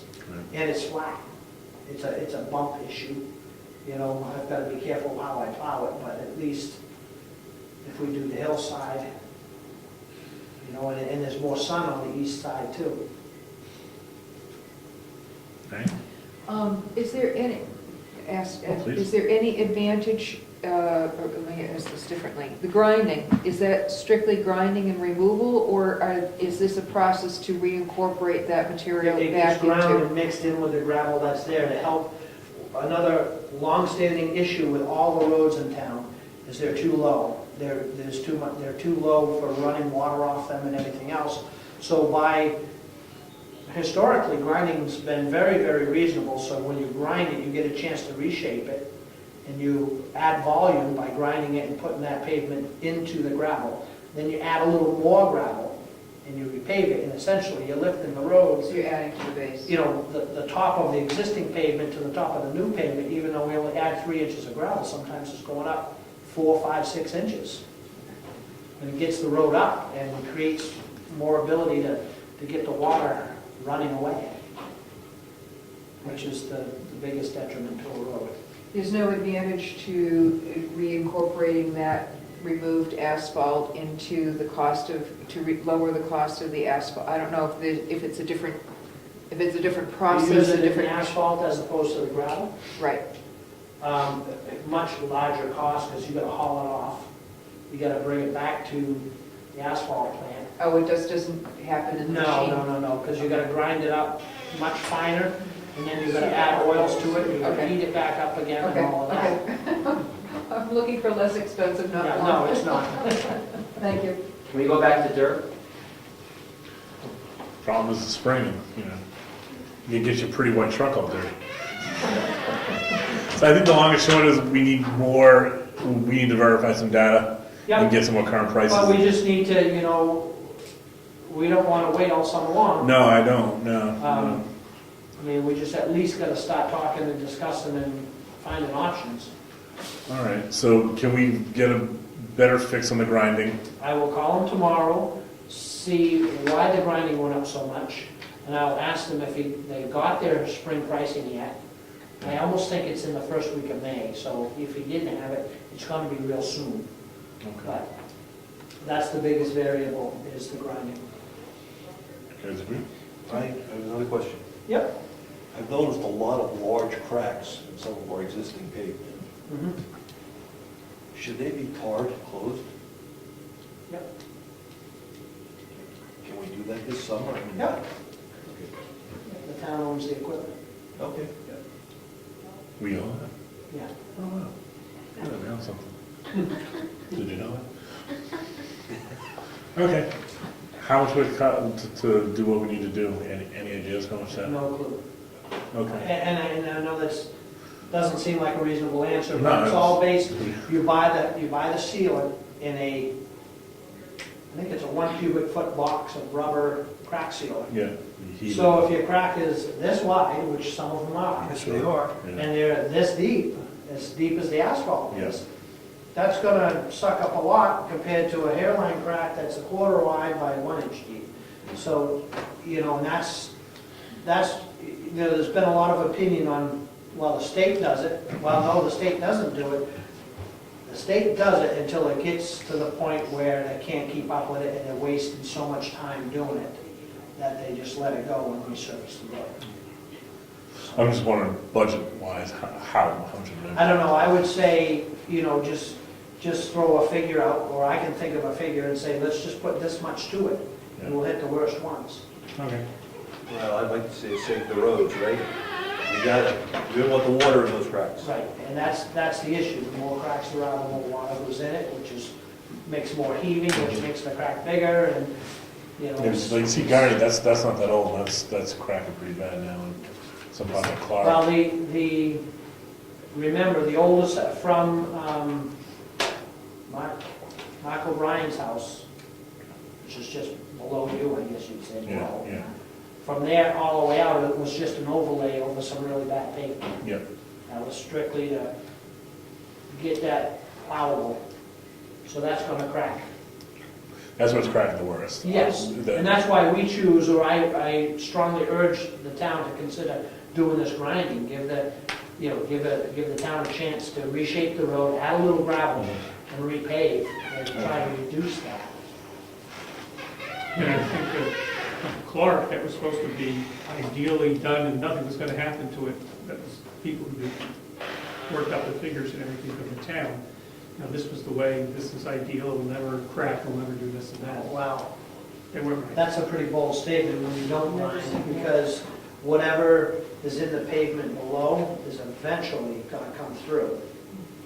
And if I'm not mistaken, they didn't grind, they shimmed the old road.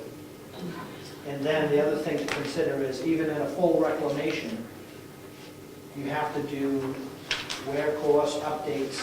A road just done, if you do nothing to it, will only last 10 to 15 years at best. And it's been 16 years since Clark Road's been done. I'm kidding. I'm not kidding. Okay. And nothing has been done, other than when I did some crack sealing for 16 The years. rest of that, okay. And that did remind me of another project that's getting very high on the list, but I just gotta kind of fit it in, is the railroad tracks on Clark Road. Clark, yeah, it's getting pretty, It's absolutely horrible, and I will be cutting that, and I'm gonna dig all the tar out, and fill it in with gravel, let the traffic beat on it, and I'm hoping to have it all set up, so when we choose what road we do, I'm gonna convince them to take a little bit of asphalt and lay that in there. they have metal plates that's fit in between tracks. Yep. Could we add that and avoid this? We can look into that option. Yeah, I'm just wondering if it just solve the problem, I don't know. because that thing is Oh, every, I can't, and then in the winter it turns into a big ice dam right there. because I can't plow, Yeah, you can't get the plow the into it. catches, so I have to lift, Mhm. and if you know, I want to make sure I don't marry the dashboard. I hear you. So sometimes I lift a little much, and it leaves there, and I'm not gonna stop and back up and go, let me take a little more, I'm just gonna keep going, and hopefully get it the next spread. Yeah. And then the snow will be loose. I didn't know if that was Yeah. possible, you know. Well, it is, in between, but we still have to deal with The this lot of edges. that on the outside. Yeah. edges. But the middle's where it really catches the worst, so. Okay, I don't know, I just didn't know. Yep, I can look into that. Okay, so you'll get more pricing information. Next Okay. meeting, a couple weeks from now, we'll Yep. have some better idea, and then we can make a call. So the topic, the bridge on Moose Mountain, Yep, I got under there. you went fishing, didn't you? Yeah. There's 4 abutments, 1 is shot, Yep, so we have to put that on the agenda. to 4 have- abutments or wings? You talking, The abutment on your side yeah, is yeah, really, really undermined. undermined. Yep, But the 4 faces are structurally still there. yep. So it might be to our advantage to have someone look at that sooner rather than later to see if we can't save it. It looked like the concrete was good. It's just, the dirt's gone, so it's hanging there. On that topic, we got a solicitation, for lack of better terms, from a Christopher Fournier, an engineer. You wrote to Jessica. I understand Moose Mountain Road Bridge, is red list by the New Hampshire DOT. I'd be more than happy to attend the next selectmen meeting to review funding opportunities. We here at HEB have many municipalities with similar projects, can offer some advice, some clear understanding of available options. Let me know if I can be of any help and introduce HEB to the town. Would we want to schedule him? If nothing more, we gain some information. Sure. You know, it sounds like it's a solicitation for ultimately to get an engineer involved, which, do we need a full-blown engineer involved for I don't know, that project? when I was done jury duty and got back from taking my daughter down south, I was gonna try to contact UNH, some schools to see if they had some engineering students that might, even if we don't, or can't use their recommendations, it would be for planning reasons if nothing else. Yeah. Contact the state, the department that takes care of that and ask for some guidance. The state's gonna be on Government's Road this year. Yes, they are. And I assume their engineer's gonna be out there. I'm not sure, but I can find out if typically the engineer, Would he take a peek? I don't know. I will certainly find out. Do we want to at least talk and hear about it?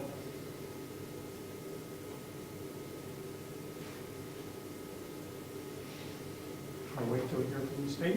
Or, well, then that probably won't come to August. Just file, if you want, I'll take a copy and file that with the rest of my literature and Okay. Because I'm just trying to give, because he's not going to be able to give us pricing on what it's going to cost to fix it. he's gonna try to.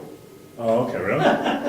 What he, But an how do you engi- suppose he knew that was on the red list? Oh, without a doubt, but I didn't know if he, He's going looking for work. okay, but is he going to give us price to give us an engineering plan or a price to repair the bridge? Oh, he's gonna talk about, I don't know, I'm speculating here, but he's probably gonna talk about what the damage is, how to go about it, and why you need an engineer to do that, and, what are some of the approaches and different options you have. And tell you he's the guy to make it happen for you. Okay. Can you file that with your other? Sure. I think I have this stuff, I get periodic flyers of engineers and stuff like that. Because we started our trust fund on it, we titled it, I remember that very specifically. But, Don't put that, don't try to guess. so we got our first lump in there, but, Yep. No, we don't. Not yet. well, Yeah. it's coming. Yeah. Okay. All right, so we're good with road? Everyone good? Okay. And Thank the you. bridge, duly noted, we know it's bad. Oh, Well, can I get a, get an That's it. opinion this summer. That's yours. thank you. I was saying, on the bridge, we should get an opinion this summer. Yes, Maybe because it- we're gonna try to formulate a presentation for next town meeting. Next town meeting, we need So some, people can have a concept of what's gonna happen and maybe a ballpark. because we did, what, 15,000? Yes. Which is probably, the cost of an engineer, to go look at it. Yeah, okay, I'll agree with that one. So, Yeah, I think because I personally believe we have some time here, and I think if we take our time, we can find out, we can get a lot of information without feeling, we gotta get this done now. And right. get enough of an engineer. Okay, Okay? that was good, thank you. Conservation Commission,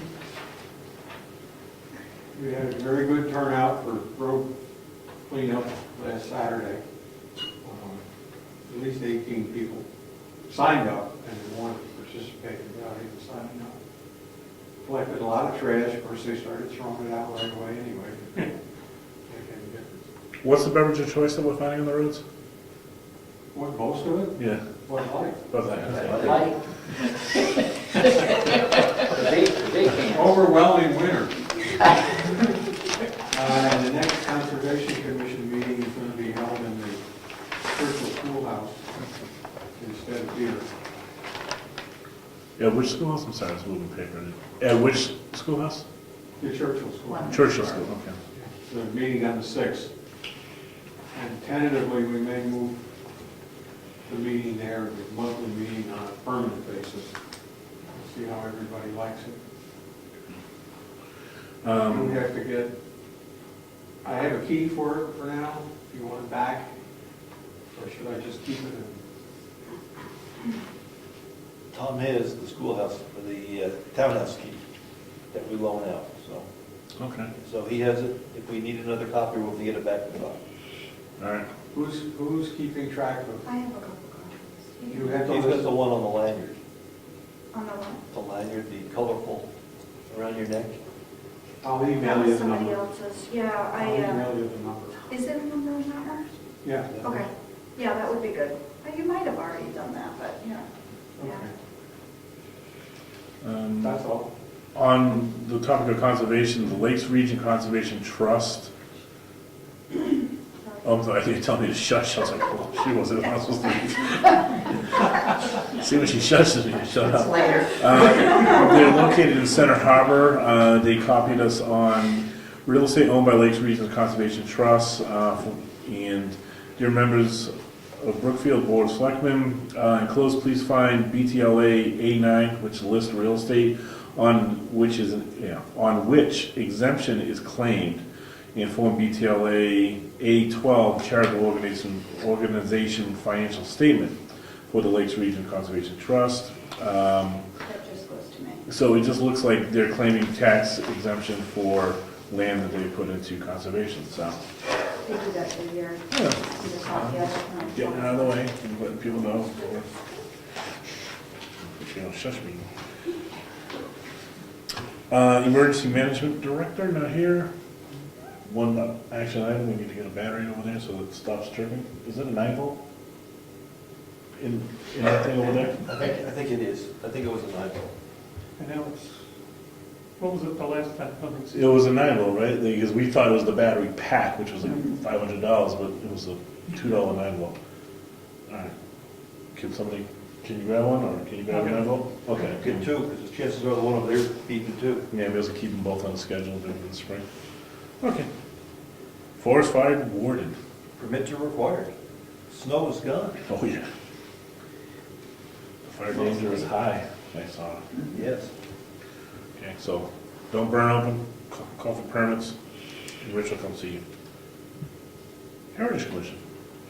Heritage Commission will not be meeting in the month of May. We will resume meeting again in the month of June. I did speak to our beloved cook for our typical Old Home Day dinner in August, and he is willing to do it again this year. Rick Surratt is willing to cook again. So we'll start planning in June. our next Old Home Day dinner at least and see if we can't get some other stuff going. Activities for the day as well, we'll see. So, but again, there will be no May meeting, the next meeting will be in June. Is there a date for Old Home Day yet? No, we didn't go that far, we only went to, are you willing to do it? Okay, I guess I will be too. Maybe the 1st, 8th, 15th, 22nd, or 29th. Probably the 15th, I would think, but, Yeah, it's usually So- towards the middle, it's not the latter half. well, it used to be the first weekend and we kind of Really? moved it to the second. Because he has a competition those He days? has a competition, so we'll see. Cemetery trustees. They're gonna meet May 5th at 7 PM. While on the cemetery issues, we had previously received an estimate from White Mountain Survey Engineering to complete our subdivision survey, right? And we just wanted to get another quote just to make sure that the number we're getting is comparable. We sought a separate quote for the identical work, and the quote came in higher. So our comfort level has gone up that we are getting a fair deal from White Mountain, so. Where'd you get the second quote from? Land Tech. Okay. Not much higher, but higher, and so it made us, know that we're getting a fair deal. So are we willing to sign into this one? And And how much is it? $500 binder, I think. let's have the price of the second.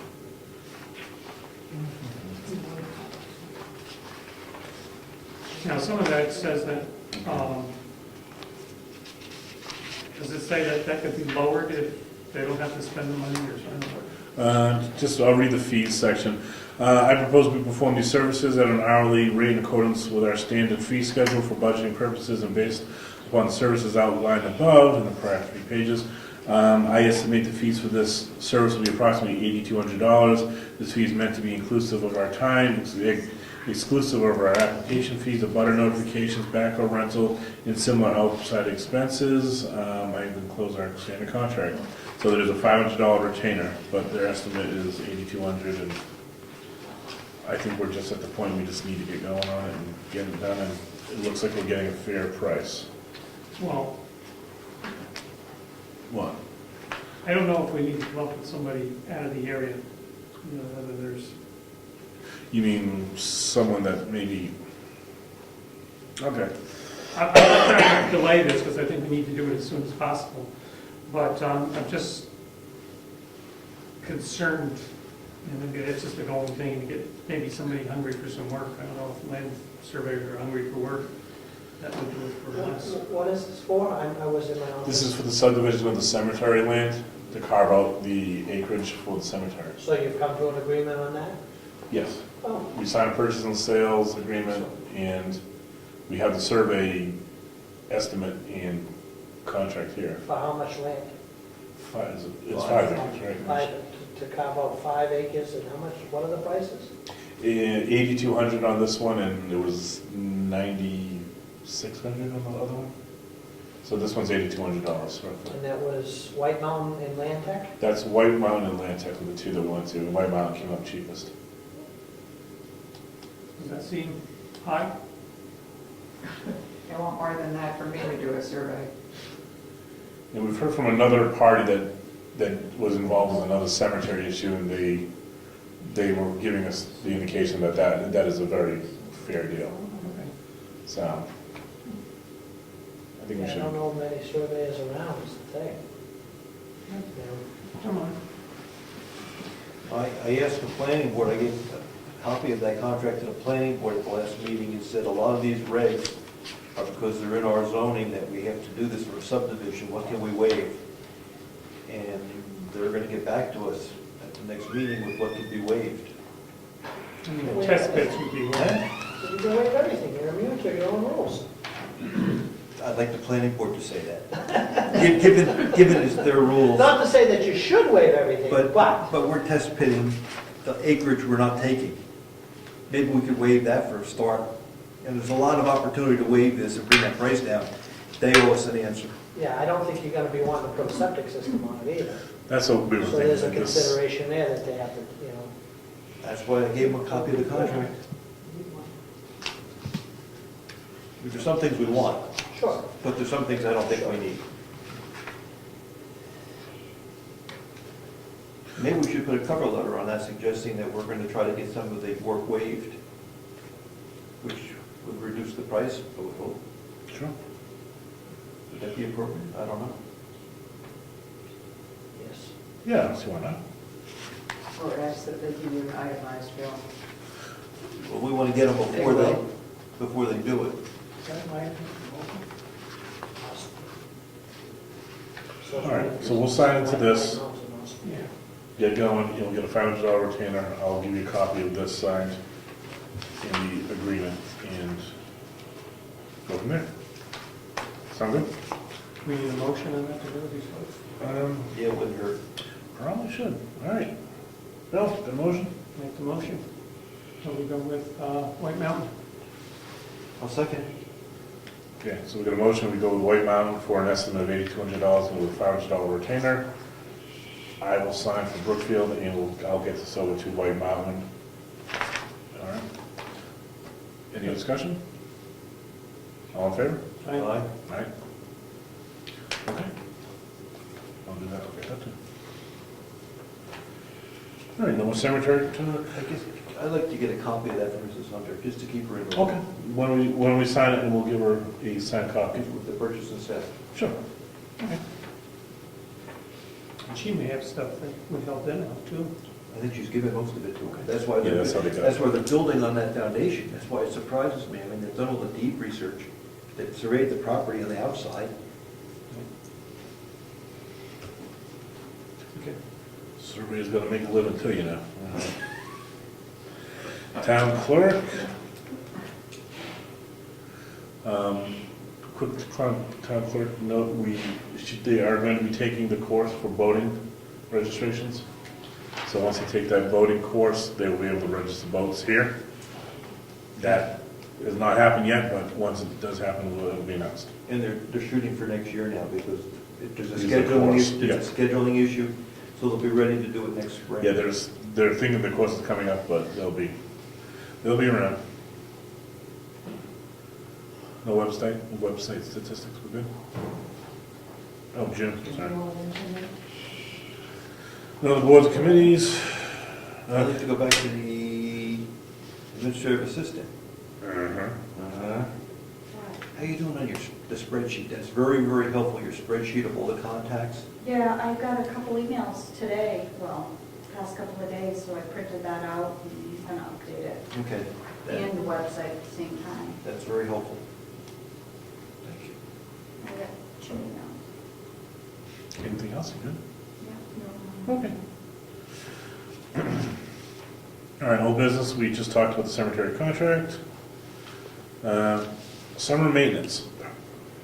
You had one name of a person that was potentially interested. Yes, a person contacted me interested in cutting the lawn and spending some time trimming, edging, whatever. Lives in town. It'd be a part-time job. She called me back today and said she'd charge $60 for a 2-hour cut as necessary.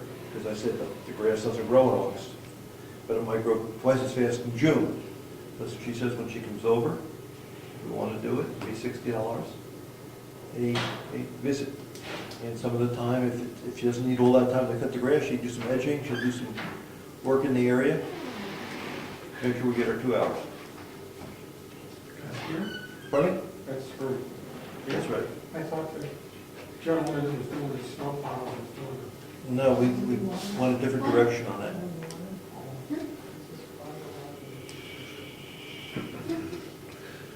Our only other option would be to put it out into an ad for the newspaper, but then we're gonna wait for people and bids could be higher and maybe people out of town. Can we put a notice on the website? Or once we do that, we have another set of Because it looks like they're going to be mowing the thing in 4 weeks Yeah. or less. I think someone's reached out and expressed interest by virtue of the fact that they probably watched the meetings on its site. We're not signing into a contract. If we like the service, we stick with it. If we don't like it, we can say thank you. The woman was concerned, to be honest with the board, that it was a commitment she was gonna really try to make, but she might be overwhelmed also and say she helped to back out. But she was willing to give it a shot. And I knew we didn't have a lot of options other than we start going out for bids. Other people in town, I've talked to another person, they weren't interested in doing it. You might have made contact with someone, I don't know if you ever got to them. They never got back to me. I think it's worth a shot. Yeah. You want to give her a call? Yeah. And have her start once, Once it starts, and she wants to come up and do some well, she said you would be willing to do some pruning and whatever, and maybe some pre-grass season cleanup before she gets out there and mows, so maybe a initial shot. And it's just cutting. Cutting, the fertilizer we'll take care of it, we're gonna fertilize it. She did have an issue with all the sand. She said she can't handle all the sand. Yeah. Yeah, can we? Well, I started that, do you want me to continue? What? I raked through there to put the curbs up, Yeah. I don't mind getting the sand and doing the initial spring cleanup if that's what you'd like me to do. To get the heavy sand out and everything else, and then Maybe we can recycle the sand. sure, it's hazardous waste, so it's got salt in it. But seriously, I think she'd appreciate it. Yeah, well, The woman would like to cut the grass, but she can't handle the sand. and I don't mind doing the cleanup, but I don't want to cut the grass, so I think it'll work out good. Nice way then. Okay. So you give her a ring until it starts. She wants to do any pre-cleanup and invoice us monthly? However, yeah. Okay, or, That'd be fine. okay. All right, let's give it a shot. See how it goes. And then she'd be considered a contract person, so not anybody on our Payroll. payroll. Although the insurance company doesn't look at it that way. We still have to list them. And you still pay workers' comp That's coverage. absurd. We all agree. Okay. Those insurance companies. Putting it out there. Okay. Townhouse roof, you got to talk to Gary Chigaroni? He is trying to get a quote. He questioned what type of shingles we want. We do not want architectural shingles, I told him. We want the simple 3 tabs. Yes. Be grayish Why color. not do the same color that's on this building here? The same color here, that's a dark gray. But, yes, a dark gray. I'm fine with that. He didn't care about the color at this point. He wanted to know Style. the number of tabs. 3. Feet. 3, that's what I said, 3. 3 with 4 nails. Okay. Or wooden shakes, which we couldn't afford. Right. Let's go with the 3 tab. Now, we're gonna take off the old, on the back, there's an old metal chimney that's coming down. You don't care about the oil burner. We're gonna patch that hole. I assume the roofer's gonna patch the holes, put 2 courses of brace up, the weather seal, and some other material other than tar paper. It's something new, but it's It's not felt paper, but it's similar to it, but it's more. paper moisture Yeah, barrier. Gary's telling me about it, but yeah, let's do it right. And a separate quote for the steeple. Yes, let's get a separate, let's carve out the steeple, because as of now, the steeple looks pretty good. And if it's gonna add that much cost, we don't do it, but if it's affordable, maybe we do it, to try to make sure it matches well. Where's the quote coming from? Gary Chigaroni has got a roofer that he typically uses. We trust. We'll need information on them. We'll go with that. And if we have some other contacts, well, I think we could go for additional quotes, if you have someone else that you could recommend. Yeah, we're trying to find roofers that we can trust, and that's, there's a lot of guys that put roofing on the side of their truck, but they're not roofers, so if you know good roofers. I do, I know a guy that's all he does is roofing. If you can give us a quote, I'd be more than happy to get it. It might be the same, I'll have to talk to Gary to see who he's getting a quote from, 'cause Okay. it could be the same person. Yeah, because we need to get it done soon, because now's the time, but if we can get a good quote, and it's somebody that we can trust, I think that's our primary concern. We want it done for a good price, but we want it done right, It's too big of a project to, sound good? Yeah, excellent. All right, so if you can get a price, or you can get them to come up and take a look, we'll be more Yeah, than I'll call happy. Gary first, because if it's the same guy, then, Waste of time. But yeah, so we want the roof done front and back, and the steeple is separate price to the steeple, because we understand that might be work that, You want both, just the townhouse or the school too? both, right? And we need a good drip edge, because the water's dripping down the fascia board. So, I mean, that's when they do the job, we have to specify no water on the fascia Do board. you want to go back to a wooden drip edge, wooden shingles as the drip edge? I don't know. All I know is we have to keep the water off the fascia board. I think aluminum would be cheaper, no? Yeah, but historically, it was only from drip edge. Uh-oh. Oh, It's there's all just, metal. it's white cedar shingles is all they do. No. Just put a row of white cedar shingles in. Okay, because I thought it was metal up there now, that's why I was, Well, there may be. yeah. The drip edges, yes. Because drip is metal, The problem so. with a metal drip edge is the shape of it, and it doesn't get you out far. Yeah, Well, a wooden shingle, if that drip edge sticks out 3/4 of an inch, and you think it's rolling back, you put a shingle out an inch, it isn't gonna roll out and roll up an inch and down. The way the drip edge is shaped, it's not the best thing for it. So you only show an inch of shingle then? Yeah. Not a full course or anything? Correct. Well, tell me about the problem, see what they recommend. yeah. There's two places where it runs down the fascia. They run the asphalt shingle to the end of the wooden shingle also, Mhm. so you don't see it. Correct. So it Oh, just sticks Only out from there. underneath. Yeah, it So just it's just sticks out support. there. It just supports the shingle, and it gets everything out further. Oh, That would make it. It's gonna be beautiful, I guess we paint it white. Let it gray. Okay. New business? Yeah, I just have a question on there was a discussion of potentially buying the full 120 acres or whatever it was. And somebody, I don't know who took over that to see if there were going to be grants available or other ways of funding the purchase of that land. So I just didn't know where that was. That is an excellent point.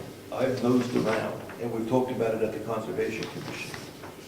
And I looked at the website for Elch, and it doesn't start until the summer, but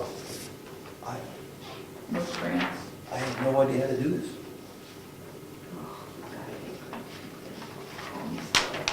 Who? So, I mean, right now, it's not moving, other than I checked some websites, and I didn't understand how to move forward with it, so it's a good point to bring up. And I think you're going to check a couple sources out there. I don't know if LCHIP does that and they sort of collect them all, or you go after one individual ones, or do you go after one big one? Depends on what you need and what you want. How much do you want All of it. to? Merry Christmas. It's a good goal. Nothing wrong with that goal. Hello? So most grants won't give you 100%. They Well, I may- know, and I know there are people in this room who are very concerned with grants and the Yes. things that are attached to grants. We have a grant review committee now, though. There could be ones that, it certainly would have to go through that process, but there may be people out there who have connections and know where to go on this, but who that is, I have no idea.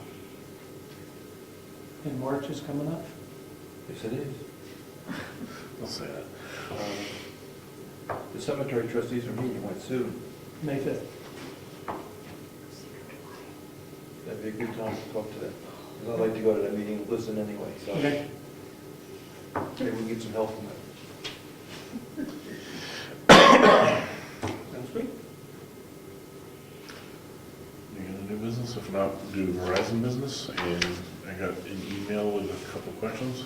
How about the thing with Mike Airport? I think we can do that publicly if we're gonna vote on it and agree on it. Okay. I wanted to ask one quick question. Oh, please. Are we going to continue with the newsletter on the tax bills? If so, we've got to get started on it. We've got to get started getting people to. Looks like we just finished one. Tell me about it. The same one We again. just did a town report. Tax bills are gonna go out in a month. Change the color and send the same one.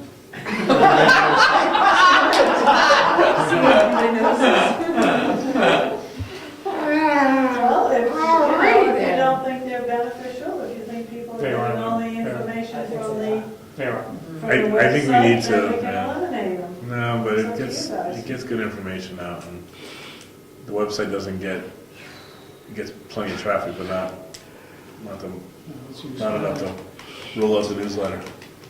Okay, yeah. Then we gotta start lighting fires under people to get them to, You do it or they don't? I don't think So they when do you do. anticipate sending out the text? When does it need to be done? Do you have an anticipated date? well, I can't send out a text till I get a warrant, but we can send it out. Probably we like to send it out by, The end of May? the end of May. We scheduled May It's due, 22nd. it'll be due July 1st, let's put it this way. We scheduled May 22nd to May do the tax 22nd, bills. we scheduled. So you want So it has to be printed before the that. 15th? Holy cow. That's 3 weeks, that's plenty of time. That's a They don't bad send it, we idea. just don't hunt them down. What do you say? If they don't send something, we don't hunt them down. People like, I get a lot of good feedback about the contact list on the back. Absolutely. That is very valuable. The rest, I When they don't- need that type of stuff. yes, but the rest I May don't think a lot of 15th. people read, but we should continue with at least that one sheet. What we collect, we put out. Sounds good. Jessica? You did just Thanks for give me coming. all that. Ready to go now. Okay, thank you. That's all. All right. Same old email that went out last time. Oh, Different day. And I think like Bill and Rich is saying, we don't hunt them down. It's the second newsletter, it's the first newsletter 3 months after the town meeting in the town report, so if there's something to say, let's say it, let's not contrive to get something in there, but the big thing is to get whatever news we need out there and contact information and go from there. What do we have to do to get the town warrant produced? Do we do anything? Do we just ask you to do it? Or do we ask George to do it? For the tax bill? Yeah, I need to do it. I have to make sure with Avatar that everything's up to date and then We should put be, it through the system. we should be signing it at the next meeting. Now that this all came up, Well, the tax bill always goes I wrote out. it all down. All right, but my But I'm point, not in it, I just don't think anymore, so I will work on that. I wrote it all down. And I can teach no stress, Trish how to no do it, stress. yeah. Okay. And maybe you want to just put those checks in my box and we can sign. Or on the desk? Or on the desk, whatever. Okay? Yep. Thanks. I'm gonna take my kid home. She didn't want to drive in the dark. Yeah, of course you will. She's a teenager, come on. Here. Okay. Look over killed me on the way here, so. All right, let's, Verizon, we've been one of many towns involved in a lawsuit over the past years. The selectmen have asked our council to see if we can settle up with Verizon, because we didn't want to continue to incur the cost, and we did not want to partake in ultimately what could be a bad settlement or verdict on the road. So our attorney has gone ahead and negotiated a settlement. With that said, Fairpoint is willing to agree to the terms and the values listed below, with one clarification which I'll outline. Okay, so here is the deal that we proposed, and it was a little bit of back and forth, but we finally got it done. With Fairpoint's revision and clarification, the deal would look as follows. In 2011, there would be no charge. 2012, we would agree to a $204,500 total value. 2013, the value would remain the same, but with a refund of $3,299. 2014 through the 16, the valuation would drop to $166,000 for a total value, with equalized for 2015 and 16 per our proposal. Any refund paid by way of credit will be against the 2015 taxes. That Fairpoint waived all interest in that 2015 through 20 of the property. Fairpoint is fine with the terms as noted above. With respect to the concerning interest, we would be willing to waive interest if Brookfield is executing the settlement agreement. Brookfield would execute the settlement agreement under those terms. If Brookfield desires any refund by way of credit against the 2015 taxes, then Fairpoint would request statutory interest against all the agreements made with other towns. So we're not going to obviously ask for the interest to avoid any kind of statutory interest. So ultimately, the deal is 2011, no charge, 2012. Excuse me, Mhm. what was that in 2011, no charge? No change? No change, No I'm sorry, change. So- my eyes have been blurred. So they paid us taxes, Mhm. that's behind us. That's behind us, the valuation stays Okay. the same. 2012 is where the valuation begins to go down. It would go down to $204,500. So we owe a refund on that, We would not owe a refund there. okay? 2013, we would go to, again, the value is 204,500. Bye, everybody. So 2013 would be 204,500 total value. That is the point where a refund of 3,299 would come into play. Is that, do we have to get interest on it? No. Okay. Because we're all waiving interest against each other. 2014 through 16, the value now would drop to $166,000 total value for an equalized for 2015 and 2016 for the proposal. So essentially, we're waiving interest, we're dropping the value, and the one refund that we would owe would be taken out against any taxes owed. Now, waiving interest, Mhm. they've been paying the taxes, haven't they?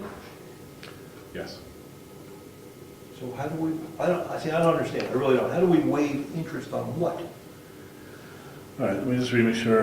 Was it Interest for that the we would first owe year? them if we had, if we were Yeah. Because we charged. didn't give a refund.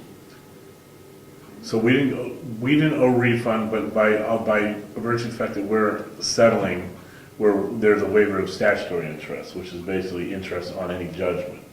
So there's a waiver of interest both ways. So there's no interest being owed by either party. So it sounds like there's two issues here. They're gonna drop their valuation, we're gonna drop the We're gonna value drop of the the property valuation. down to $100,000 or whatever the number It's was. gonna be ultimately it's gonna go down to 166 from And 2045. they're okay with paying taxes on the 166. Mhm. Yes. But when we had their assessment higher, they're fighting that. And so we're gonna take that number down, and as we take that number down, we owe them a rebate, an abatement, a refund. Refund. And if Brookfield desires to refund by way of credit against the 2015 taxes, then Fairpoint would request statutory interest agreements. Okay, so they want us to give them a check. Yes, that's what it is. Yes. And I think, That changed, because I thought they were going to do it, but she was going to try anyway, just to have them do it as a credit. That is one of the highlighted points, and that is one of the conditional changes they made to our proposal. How much are the actual taxes? The actual taxes would be the $3,299, the $3,299. Sorry. Does that affect that other? No, I mean, that they're paying or have been paying. Well, I don't know how much. it started at $8,000 a few years ago, Yeah. and they paid it, and then they filed a immediate abatement request. And and then Avatar came in and said, well, maybe the assessment wasn't right, so they dropped it a little bit. Yeah. And they still fought it. And then they took all of the communities to court because they didn't like the numbers, and they didn't like the way the towns were assessing the poles, the right-of-way. The lowering of the assessed value to Mhm. whatever it is, 160, 166,000. or they're happy with that. They're fine with that. Is that gonna stay the same? We don't know that. Yeah, well, they would stay that way up until 2016 per the proposal. Then there would be assessments down the We might go road. through it all over again. Hopefully not. Hopefully not. I guess our gamble on this is, we hold out with everybody else, we're racking up bills. Yeah. Do we, We're paying council do now. we just, in the long run, be cheaper? You'll burn through that $3,000 in attorney's fees in no time. And we get the risk of ultimately getting a bad judgment and owing And then- statutory interest, and we would owe all the years back. So we see the risk here, but we also see that it's also cost. So that's why we try to engage separately. A lot of smaller towns from what we heard from council have been trying to settle out. And Avatar is good with this assessment? No, they assessed it at more, right? 200 or something. Avatar, from what we've seen, has been little less than firm on really what they're valuing the poles at, and there's a lot of issues with regards to pole licensing and how to properly value poles. Should we say that's fair? Who has to make the decision on whether we accept this? The town as a whole? No, Just the Board of select? Selectmen. We've been dealing with it up to this point in non-public because it's ongoing litigation and negotiation, but we're at the point that the second vote we have are probably our best deal, and we are now at the point, do we accept it or reject it? We've paid fees now. Any idea how much? You mean fees to the, To the lawyers? we pay a proportionate share of their monthly bills. Yeah. Our share is relatively small, but it's like a death by 1,000 cuts, it's constant. Now that we've entered into separate negotiations, we're fronting a full bill for any negotiation time. So we've been trying to do negotiations sparingly, but we try to make a proposal, you know. Well, I'm assuming we've paid thousands already. Yeah, I don't know if it's thousands and several thousands, but eventually we have at least a few thousand invested in this, would you say? It's, when you see the bills, I don't know if we even have some, probably some here, it's, you know, bill might be $4,000, of which we owe $3 of it. Any idea of any other small towns have settled that way? Yes, that's what we've been hearing from our council, that some towns have settled down. Yeah. Your big towns, Bow, Manchester, they're in for big numbers. Yeah. So they're not interested in selling. You know, they're flipping a larger share of the bill, obviously, it's all, you know, a proportionate, you know, cost share, but they got the stomach for it. We don't have the, you know, we do what we wanted, but, you know, our legal budget's far less than what other towns Oh, are yeah. obviously make. So, We pay them the $3,000, and then they start paying taxes without a request for abatement. without a request for abatements, yeah. Until 2016, at which time it's all moving forward. Hopefully by then the litigation's resolved and everyone knows what the playing field is. And that's ultimately our goal, is let the litigation play its way out without us being in the middle of it. And then rules will be established by virtue. We were told, what, maybe a year and a half ago, that this was going to be settled fairly quickly. Yeah. And it keeps dragging on and dragging on and dragging on, and there's a, oh no, because I can remember saying, it's going to be, I think it was a year ago, it's going to be settled by the beginning of the year. Mhm. And it's this year. If you pay the $3,000 now, you're going to be sending them a tax bill due the 1st of July. So you're going to get some of the money back right away, almost.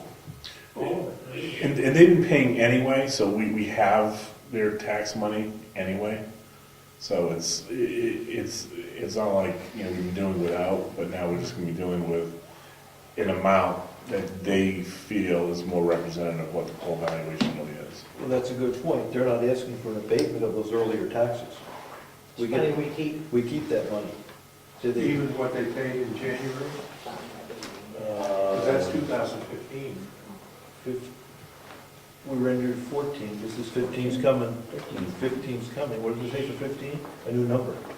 Yeah, that's when the valuation's gonna drop down to 166.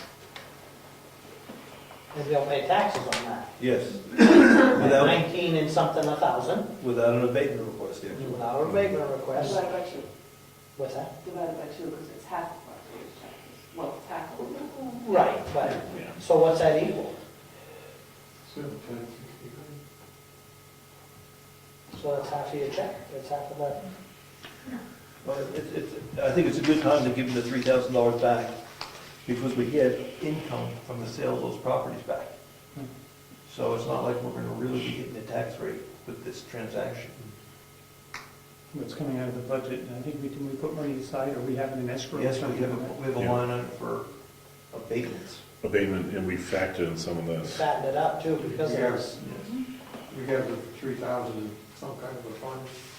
Yes, Right. there's a line item for abatements that we anticipated. I think we put 5,000 or 10,000. So it's 166 divided by roughly 19, right?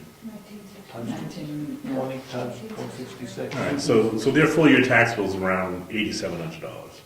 8,700? We call it 8,800 with the extra, No. No, that's a not. full year tax. It's 20 times 166. Right. Yeah. 166 Times That's 32, No. 33. times 0.2, not X, but. $2,400. Times we, All right, yeah, okay, I was doing the double amount. All right, so yeah, it's around 33, yeah. close to 34. This bill, this coming bill. This year? Yeah, The whole year. Of the whole year. yeah, the whole year, half of that, Yeah, so so 16. you get it back. Hmm. And then it's, And there's no more strings attached, and we're not paying money. right. You want a motion on I'll make a motion that we accept or go into or whatever we need to say. That we would accept the deal as outlined within the email from Jay Whitelaw, counsel. For dated what date? I don't have the date. Sorry. Dated March 6, 2015. that? I'll second. No more discussion? All in favor? Aye. Aye. Okay. Is there something you need to sign, or? There'll be settlement documents, there'll be a release, and probably then Jay will dismiss us and carve us out of Because the. she's waiting for an answer from me tomorrow. Right, so you You just can, tell her to get it all set? you tell Jay that we'll accept the terms of the agreement and to get the dismissal going and the settlement documents going. And that once it's done, we'll get a check to her office and she can hold an escrow until the settlement documents are done. Oh, man. Sound good?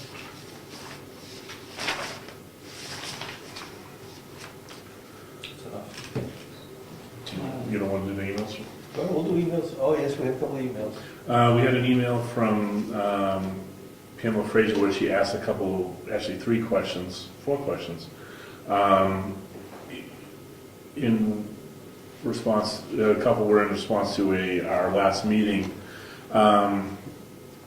The first question was, and I don't have her exact email here, was, are our tax maps available online like other towns? And she couldn't locate them. I've since pointed her towards it because it's not on the front page. All of our tax maps have been available online for at least 2 years. They're under the assessment tab on the website. And all the tax maps are there, listed and available. So the fact that she brought that up means that maybe people didn't know where to look for them. So under the assessment tab on the website, all tax maps are available. Another question was, we had a land use change tax issue that we agreed to last meeting, and she questioned whether or not the parcel was less than 10 acres. Was it sold to another owner? Yes, it was sold to another owner, and it was less than 10 acres. She also questioned whether or not that we do not require bids for town work if the cost is less than $250,000. And we did respond, and that the RSA dictates that basically there is no monetary cap, and from what we've heard from Defense Counsel, $250,000 and greater is the number that we need to consider for any kind of bid work on town work. Then there's a question that I'm going to throw to Rich, that she has a copy of, she was asking for a copy of our private Class 6 road findings. She wants to know if there was an understanding from the DOT that there were very specific definitions, and she knows that Middleton has very specific guidelines that are followed. If interested, she could also share those Middleton guidelines with us. You've done some previous work on Class 6 roads and private. Yes, and all that was based upon Google search, looking for private road requirements for New Hampshire. And it was just basic Google searches. The one that I copied and handed out was from the magazine we get every 2 months, the local government. So if you do a Google search, you'll see one from the local government website, that's the one I handed out. And if she wants me to get her a copy, I'll be glad to get her a copy. Classic road? Class 6. Class 6. Class Sorry, I'm getting 6. thirsty in my tongue. Is Class 6 and private roads. Classic roads. Yeah, that's what I thought you said. But with her work in Hilton, they have some very specific guidelines. We could always look to see what other towns comparable size have, so If you could share it, that'd be if great. she has to share it, we always welcome that, and glad that she's watching and asking questions, always happy to answer. I think that is it, other than correspondence. question, we were approached by the person in regards to the summer program in Wolfboro. They're not here, but they were coming. Yes. Well, they're not here, we didn't get the petition. Oh, no. She talked to me, she was at the breakfast the other morning. A little background. The Board of Selectmen at the town meeting recommended that we not participate in the Wolfboro Rec program last year because we didn't sense there was broad enough participation by the residents. After some people tried to register for the program, they recognized that we were no longer participating. So I got a phone call and I said, well, we believed that the town, we just weren't getting good value because we weren't participating enough. So I said, why don't you come and tell us how many people are participating, and if it's worthwhile, we'll reconsider. So her first step was, this past Saturday, she had a petition out there at the breakfast asking residents to sign saying we'd support the town re-upping into Wolfboro recreation program. She's got about 20 signatures. And I said, that's good. But really what matters also is how many people are participating. Because if we got 20 signatures and there's just one family participating, it's still not a good deal for the town. So she said, okay, let me nose around and I'll come to the board in the future with more data to support a reconsideration. I said, fine. Okay. So right now she's trying to find out who participates.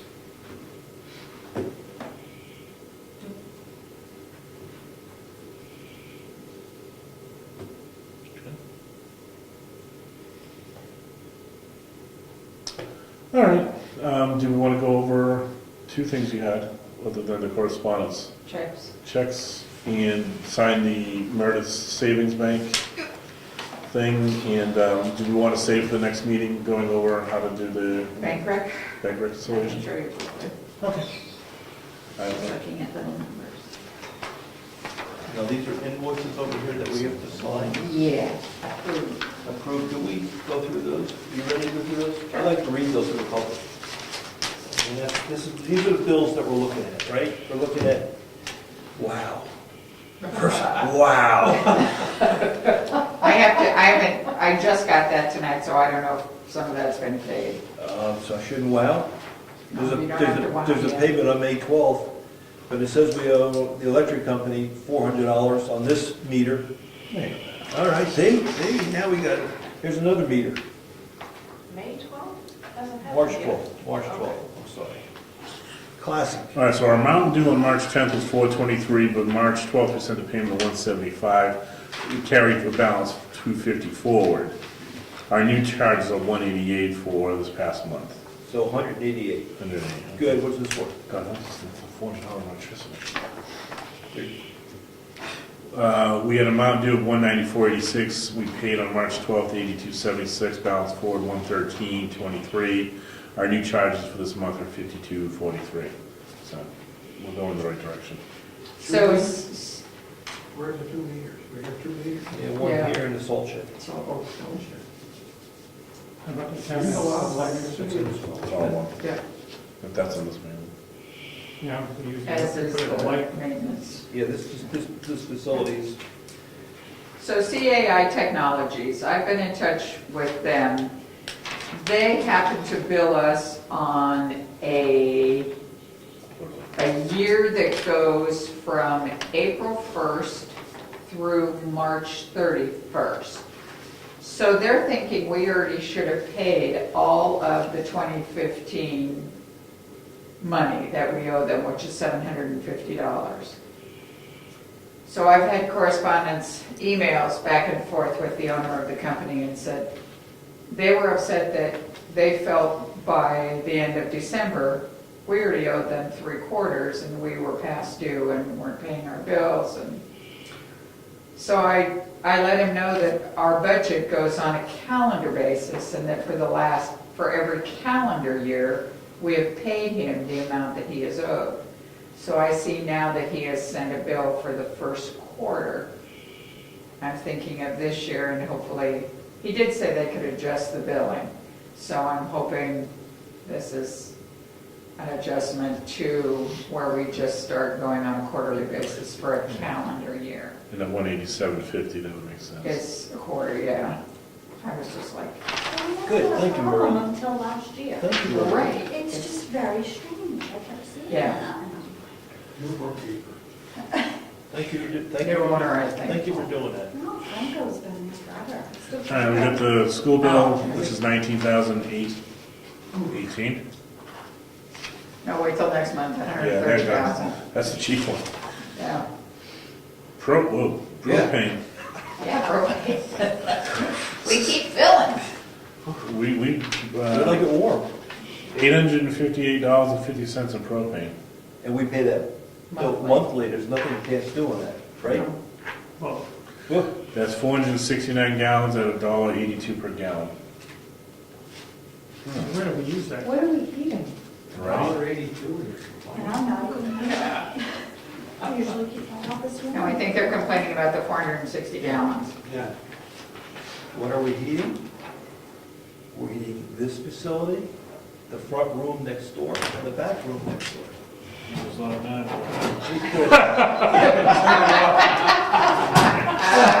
That's a lot of dough. Yeah, but in the wintertime, when someone has his This is good. electric, Yeah, but that's electric. It's electric. That's the other meter. oh yeah, forgive me. I don't So produce do for- we still need to, especially if we put another tank, to separate a separate meter to know what we're using. Which one's going where? Where. I think it's important to know, so that we won't blame You mean the line from this tank running here, the new tank's gonna run over one there? of them. I don't Just think put it's a- one in to know which one is using. Well, won't that, You'd almost have to separate, just for propane, Hmm. you'd almost have to separate the tanks. well, that's what I'm saying, we get the There's no new meter extra, on the tank. but that's what we're saying, if we get two, we're talking about getting the extra tank. Yeah. So we'd get the extra tank, maybe pipe just one tank into one building, one tank into the other building. We could tie them in, so if we wanted, we could then merge them if we had to, right? But what I'm to see, if that went in and they used 200 gallons over there, we'd assume the other 600 gallons are used here.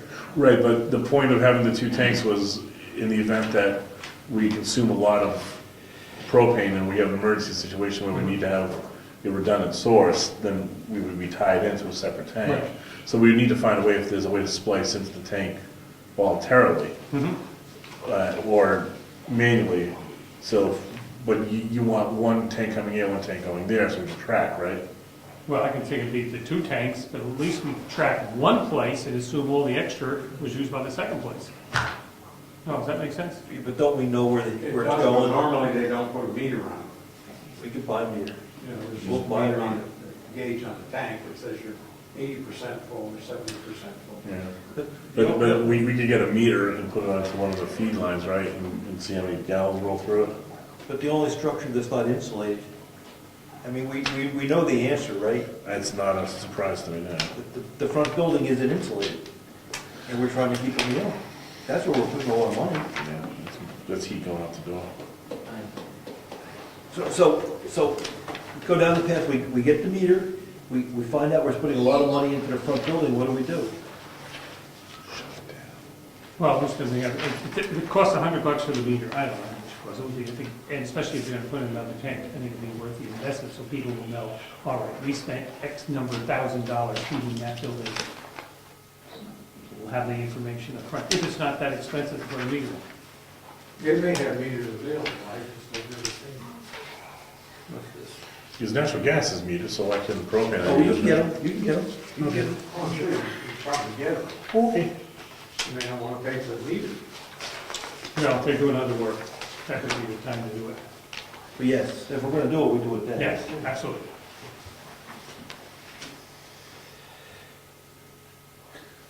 You have two legal bills, one is just general matters for 20160. In general matters being just questions that come up and typically where you communicate with counsel through email or phone. Nothing. The other one is our Fairpoint bill, which I discussed earlier, which we had them negotiating separately for us. So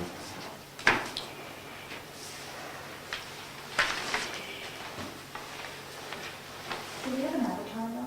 Yeah, we did. We just went through. Yeah, it's another one. Yes. They still haven't, I'd like to review it. I think it went that they way. haven't credited the 1362 that I paid for your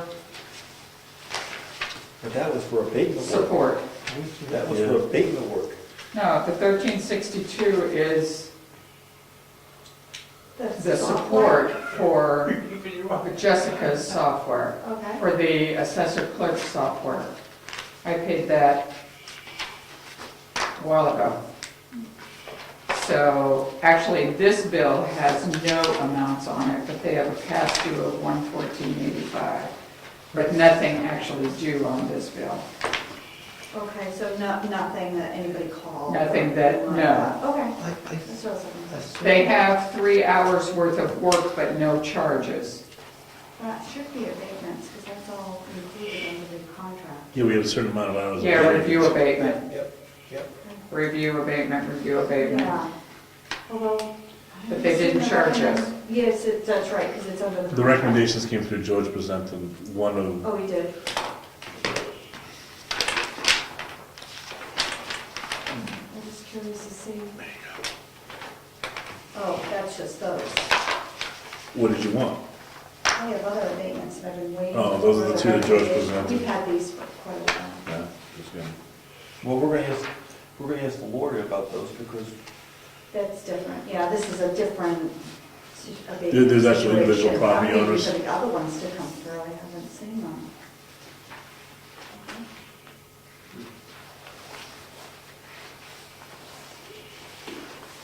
So this is that refund check, the 5,600? Yep.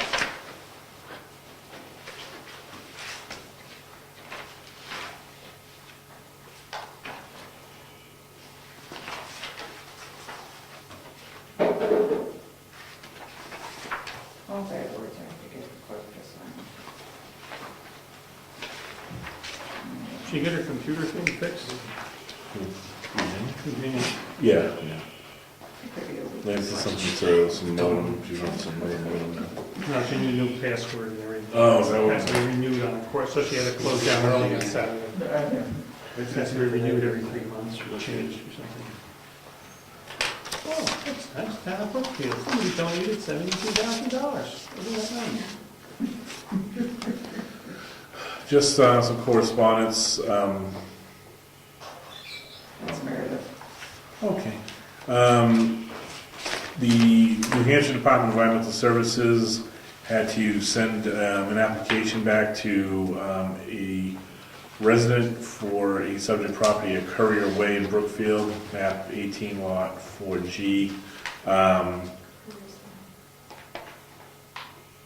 It's Courier Way. Must carry you. Curry's. Curriers.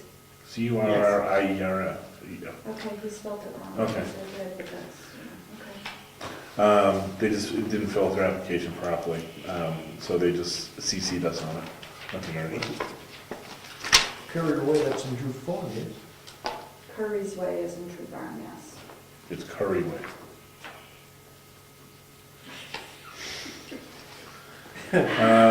White Mountain Propane is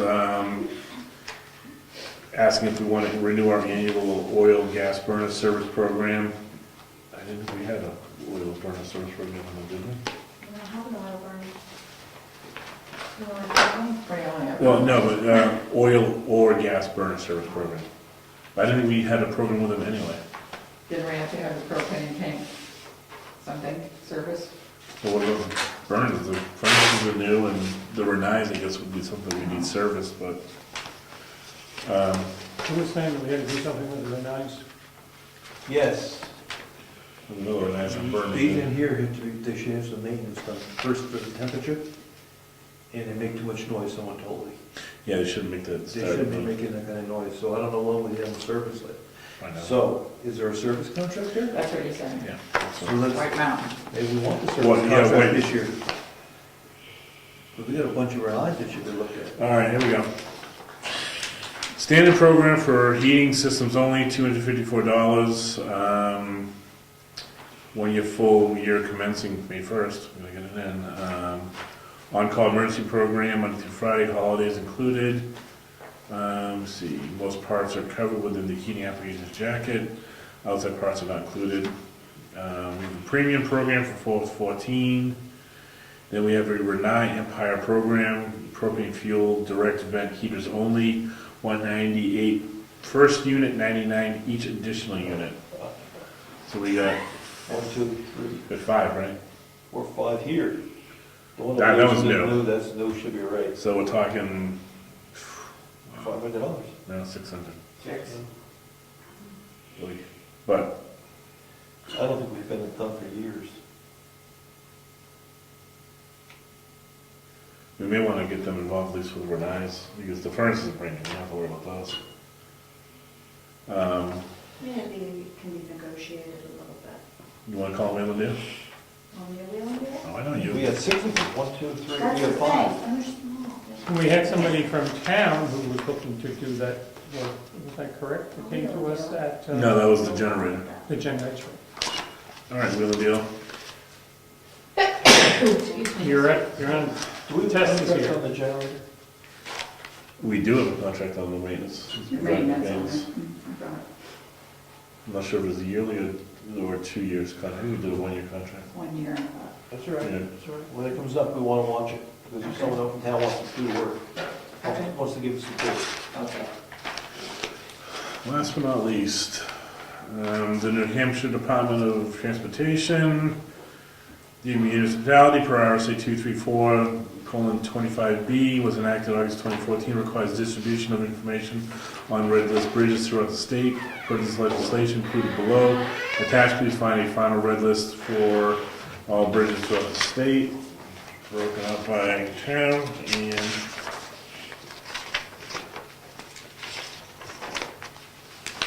Brookfield, Mountain Road over Hanson Brook. Red listed, superstructure is considered a fair, substructure is rated a 3, which is serious. Is considered a rural road. Okay. Stable except for extreme flood conditions is the current critical rating of it. So other than extreme floods, we are stable. The original year built was 1920, but that's clearly the original year built. I'll put a copy of this up there and put the other copy for Eddie.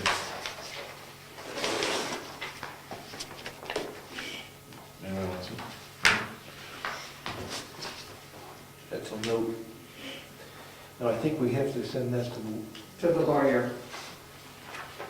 I can do that. and the bank wanted a certification that we were a municipality.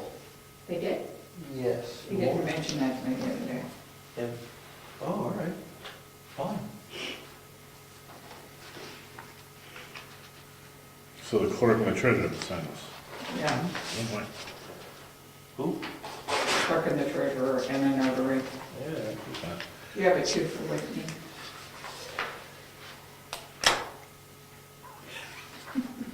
A notary and a treasurer. Conflict of interest. Guess Jessica will have to sign, but I'm on this, so. So you were gonna take care of that? I don't know. Against the public? We We will, only have 2 publics left. do we want to talk about reconciliation? Sure, why not? There we go, it's easy. No. This is marriage reconciliation or what is it? Oh, God, no. I don't know. Let it go. I'm not Bringing gonna- Mary Lou and Gary Chigroni together. Oh, that will not happen, my dear. Man, those bridges, some fences. Okay. So, here we go. I did the bank reconciliation in my beloved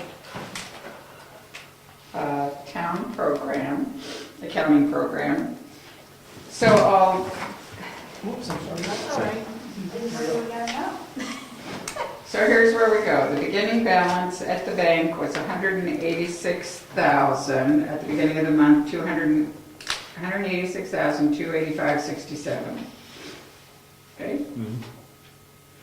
And then when we get down to the end of the month, it should be $96,392.35. So that's the cleared balance as of what the bank says. No, we look at After that deposits and check free. You look at this statement, every month, you look at it every month. and this is your quicken. This is my quick frickin' books that tells you that I'm actually reconciling the bank statement. The auditor wants to make sure you're aware that I am reconciling the bank statement every month. Okay. But I don't give you any reports until I do this. So Right, I have to do this anyway. But she wanted to make sure you were aware and checking quarterly. okay. Please initial. Doesn't prove a thing. Doesn't prove a thing. The person numbers are there and they're the I can same. do that on my spreadsheet. I was gonna say, I can That's the read, important number. I can read this, like, you can type anything here and I believe it. This is what I wanna know That's about. what the auditor wants, we should work with, Okay, no, that's fine, you know?